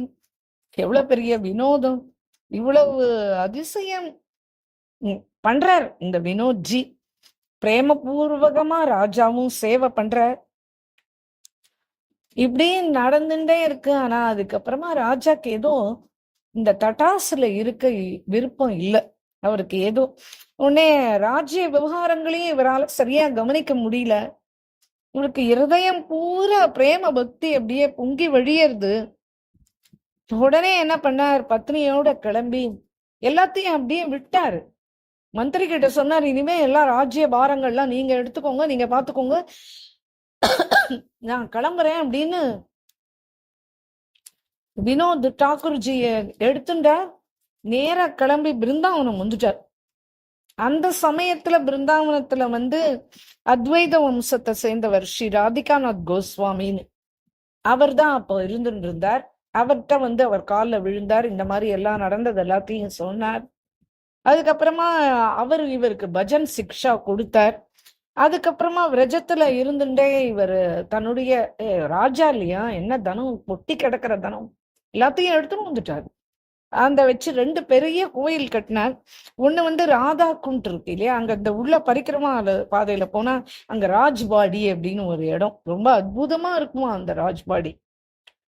ரொம்ப திவ்யமா அந்த ஒரு பெரிய கட்டடம் ராஜ ரீதியில அதை கட்டினார். அதுக்கப்புறமா வந்து பிருந்தாவன் மதுரா ரோடு, அந்த பரிக்கிரமா மார்க், அங்க அந்த ராமகிருஷ்ணா ஹாஸ்பிட்டல் அதுக்கு பக்கத்துல உள்ள போனா அங்க ஒரு கலி, அங்க போனா அங்க இந்த தட்டாஸ் மந்திர், இந்த கோயிலுக்கு பேரே அந்த ஊருடைய பேரை வச்சுட்டா, தட்டாஸ் மந்திர்னு அந்த ராஜ்யத்தினுடைய பேரையே வச்சுட்டா. வெளியில இருந்து பார்த்தா அது கொஞ்சம் சாமானியமா தான் இருக்கும். ஆனா உள்ள போனானா ரொம்ப பெரிய கோயில் இது. அதுவும் இல்லாம ஒரு பெரிய தோட்டம் வச்சார் அந்த இவாளு, இந்த ராதா வினோதுக்காக ஒரு பெரிய தோட்டம் ஒண்ணு வச்சார். அவர் காலத்துல வந்து அந்த தோட்டத்தை பாக்குறதுக்குன்னே சந்துக்கள் வருவாளாம். அப்பேற்பட்ட தோட்டம் அப்படி வைபவமா இருக்குமா அது. ஆனா இப்ப என்ன ஆச்சு அப்படின்னா, காலக்கிரமத்துல நிறைய ஆக்கிரமிப்புலாம் ஏற்பட்டு அந்த தோட்டத்தினுடைய பெரிய பகுதி இந்த குழந்தைகள் விளையாடுற மைதானமா மாறிட்டுதான் இப்போ. அப்படி இந்த ராதா வினோத்ஜியினுடைய கோயில் வந்து ரொம்ப அற்புதமான கோயில். ஸ்வயம் தானே அங்க சேவா பண்றார். காமினி குமார் கோஷ்டி அப்படின்னு சொல்லிட்டு ஒரு பெரிய பக்தர். அவர் வந்து காமினி குமார் கோஷ்ஜி அப்படின்னு பெரிய பக்தர், ஒரு பெரிய மேனேஜரா இருந்தவர். இப்ப அவர் இவரோட சேர்ந்துட்டு சேவா பண்ண ஆரம்பிச்சிட்டார். ராஜாவோட அற்புதமான சேவா பண்றார் அவர். அந்த காமினி கோஷ்ஜி அற்புதமான சேவா பண்றார். சாது சேவையும் பண்ணுவார், அதுவும் ரொம்ப அற்புதமா இருக்கும். அப்புறம் இந்த 2 கௌராங்க பக்தர்கள், லாலா பாபு, கிருஷ்ண சந்திரமாஜி, இந்த கிருஷ்ண சந்திரமாஜியும் ஒரு கோயில் கட்டியிருக்காரு, அதுவும் ரொம்ப அற்புதமான சரித்திரம். அது நம்ம இன்னும் போடல, வரும் அது. அப்படி அவாமும் நம்மவும் இந்த ராஜா வந்து இந்த ராஜ வைபவத்துல இந்த ராதா வினோதுக்கு அப்படி ஒரு சேவா, விரஜத்துல இருக்கிற சாதுக்களுக்கு சேவா, இப்படி பல சேவைகள் ராஜா இவாளெல்லாம் வச்சுண்டு அப்படி ரொம்ப நன்னா பண்ணார். இன்னைக்கு வரைக்கும் எல்லா சேவாக்களும் நடந்துதான் இருக்குன்றா. சாது சேவைக்காக வேண்டி அவளுக்காக சாதுக்கள் வரவா, இதுக்கு உடம்பு சரியில்லாம ஆனா என்ன பண்றதுன்றதுக்காக அதுக்காக ஔஷதாலயங்கள், அதுக்காக அவளுக்காக அன்னசாலாக்கள், அப்புறம் பக்தி வித்யாலயங்கள், அப்புறம் சாஸ்திர விருத்திக்காக வேண்டி பாட்டசாலைகள், அப்புறம் 4 லட்சம் ரூபாய் அந்த காலத்து ரூபாய் செலவு பண்ணி பெரிய பிரிண்டிங் பிரஸ் வச்சாராம். இந்த கோரக்பூர் பிரஸ் வரத்துக்கு முன்னாடியே இவருடைய பிரஸ் வந்துட்டு அதுல ஸ்ரீமத் பாகவதம், ஸ்ரீமத் பகவத்கீதை, ஷட்கோஸ்வாமிகளுடைய கிரந்தங்கள் அப்படி எல்லாம் அதுல பிரிண்ட் பண்ணி எல்லா சாதுக்களுக்கும் பாகவதமும் இந்த பகவத்கீதையும் இந்த கிரந்தங்கள் எல்லாத்தையும் இலவசமா கொடுப்பாராம். இப்பேற்பட்ட மனசு இருக்கணும் இப்படி வாரி இறைச்சி இப்படி பண்றதுக்கு அந்த ராஜாக்கள். அப்படி அப்பேற்பட்டவாளை தானே இவனும் ஆட்கொள்வான். அப்படி தன்னுடைய தனத்தினால ஒரு பக்தி கேந்திரமாவே விரஜம் மாறிடுச்சு இவரால. அப்படி மாத்தினவர் இந்த மகாபுருஷர். அப்புறம் இவருடைய காலத்துல பெரிய பெரிய மகாபுருஷர்கள் ராதிகாநாத் கோஸ்வாமி, விஜயகிருஷ்ண கோஸ்வாமி, ராம் ஹரிதாஸ் ஜி, பிரான்கிருஷ்ணதாஸ் பாபா, ஜெகதீஷ் பாபா, ராமகிருஷ்ணதாஸ் பாபா, ராதாரமன் சரண்தாஸ், அதான் படே பாபாஜி, இவெல்லாம் அவளுடைய திவ்ய சங்கத்துலலாம் இவர் இருந்திருக்கார். அவ இத்தனை பேருக்கும் அவெல்லாம் வந்துட்டானா அவளுக்கெல்லாம் பிரேமபூர்வகமா சேவை செய்வார். அவ சொல்ற பாகவதத்தை விரும்பி கேட்பார். எல்லாருடைய கிருப்பையும் சம்பாதிச்சுப்பார். எல்லா சந்துக்களுக்கும் ரொம்ப நெருங்கினவரா இருப்பார். படே பாபாஜி எல்லாம் பிரஜத்துக்கு வந்தார்னா அவளுக்கு தங்குற வசதி பூரா இந்த வனமாலி ராஜரிஷி இவர் தான் பண்ணி கொடுப்பார். அவருடைய கிருப்பைக்கு ஆளானவர் இவர். பிரசாதம் பூரா அவர் தங்கி இருக்கிற நாட்கள் பூரா படே பாபாஜிக்கு இந்த ராதா வினோத் ஜி கிட்ட இருந்துதான் போகும். நன்னா பஜனை பண்றதுக்கு ஆரம்பிச்சுட்டார். ரொம்ப அழகா இப்பெல்லாம் ராஜா பஜனை பண்றார். அந்திம காலம் இப்ப நெருங்கிறதுன்றத புரிஞ்சுட்டார். தன்னுடைய கடைசி 16 வருஷம் ஒரு அறைக்குள்ள போய் தாளிட்டு இருந்தார். அதுக்கப்புறம் வெளியிலேயே வரல. தீவிர பக்தி யோகம் பண்றார். ஹரிநாம் சங்கீர்த்தன் விடாம பஜனை பண்றார். இந்த சந்துக்களுடைய சங்கம் இந்த ராஜாக்கு ஏற்பட்டு இவரும் ஒரு சித்த புருஷரா ஆயிட்டார். அப்படின்னா அந்த 16 வருஷம் ஏகாந்த வாசம் பண்ணணும் அப்படின்னா அதுக்கு இவாளுடைய கிருப்பை, சத்சங்கத்தினுடைய கிருப்பை, அந்த மகா புருஷர்களுடைய அவளுடைய ஆசீர்வாதம், அவளுடைய பிரபாவம், இதுக்கெல்லாம் வித்து போட்டது அந்த அந்த சாது சுந்தர் சிங் தானே, அவர் தானே. அவருடைய கிருப்பை, பந்து சுந்தர் அவருடைய கிருப்பை. இப்படி பஜனை பண்ணிட்டே இருந்தார். அதுக்கப்புறமா 1935 ராதா வினோத்ஜிய தரிசனம் பண்ணிண்டே அந்தர்தானம் ஆயிட்டாராம். அப்படி இன்னைக்கும் போனா பார்க்கலாம். ராதா வினோத்ஜி, விஷாக்கா, லலிதா சகிகளோட இந்த பந்து சுந்தர் சிங் அவருடைய பிரதம குரு இல்லையா, அவரால் தானே இவருக்கு இத்தனை வைபவங்கள் மேல மேல வந்தது. இன்றைக்கும் தர்ஷனம் ஆறுது. இவருடைய பிரதம குரு பந்து சுந்தர் சிங்கும் அங்கேயே இருக்கார். அப்புறமா இவர் ராதா வினோத் தன்னுடைய பொண்ணு மாப்பிள்ளை இல்லையா, ஒரு கட்டில் பண்ணி வச்சிருக்காராம். அவ்வளவு அற்புதமா இருக்குமா அந்த கட்டில், சைன சேவைக்குன்னு. அதுக்கு ஒரு பெரிய ரூம், அந்த ரூம்ல பெரிய கட்டிலாம். அது அந்த கட்டில், அந்த ஸ்ப்ரிங் வச்ச கட்டிலாம், அது அந்த காலத்துல ஸ்ப்ரிங் கட்டில்லாம் பாத்துக்கோங்க. அது இன்னைக்கும் பார்க்கலாம். அப்புறம் வெள்ளியிலேயே உட்கா அப்படி அந்த குழல் அதெல்லாமும் இன்னைக்கும் வச்சிருக்கா. இன்னைக்கும் அந்த காலையில அவர் மத்தியானம் ராஜ்போக் சேவா, ராத்திரி சயன சேவாக்கு அந்த அந்த உக்கா கொடுக்கறா. இன்னைக்கும் அந்த உக்கா சேவா அங்க நடக்கிறது. இப்படி அதிஆச்சரியமான அதிவிலட்சணமான சரித்திரம் இந்த ராதா வினோத்ஜியினுடைய வினோதமான லீலைகள் எண்ணல அடங்காது. இன்றைய தினம் வரைக்கும் ராதா வினோத்ஜி கோயில்ல வரவா அத்தனை பேரும் அத்தனை மிராக்கிள்ஸ சொல்றாளாம். இன்னைய வரைக்கும் நடந்துட்டு இருக்கு. அந்த ராதா வினோத்ஜி வினோதமான லீலைகள் பலவும் செஞ்சு தன் பக்தர்களை ஆக்கர்ஷிக்கிறார் அப்படின்னு சொல்லிட்டு மனசுல ஒரு அற்புதமான ஆனந்தத்தையே ஏற்படுத்தக்கூடிய சரித்திரம் இந்த ராதா வினோத்ஜியுடைய சரித்திரம்.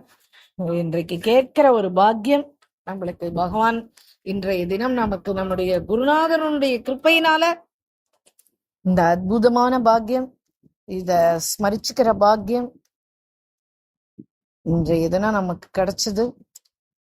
ராதே கிருஷ்ணா சகீஸ். जय बोलो श्री प्रेमिकेंद्र सद्गुरुनाथ महाराज की जय। श्री राधा विनोद जी की जय। वृंदावन धाम की जय। सर्व संतनों की जय।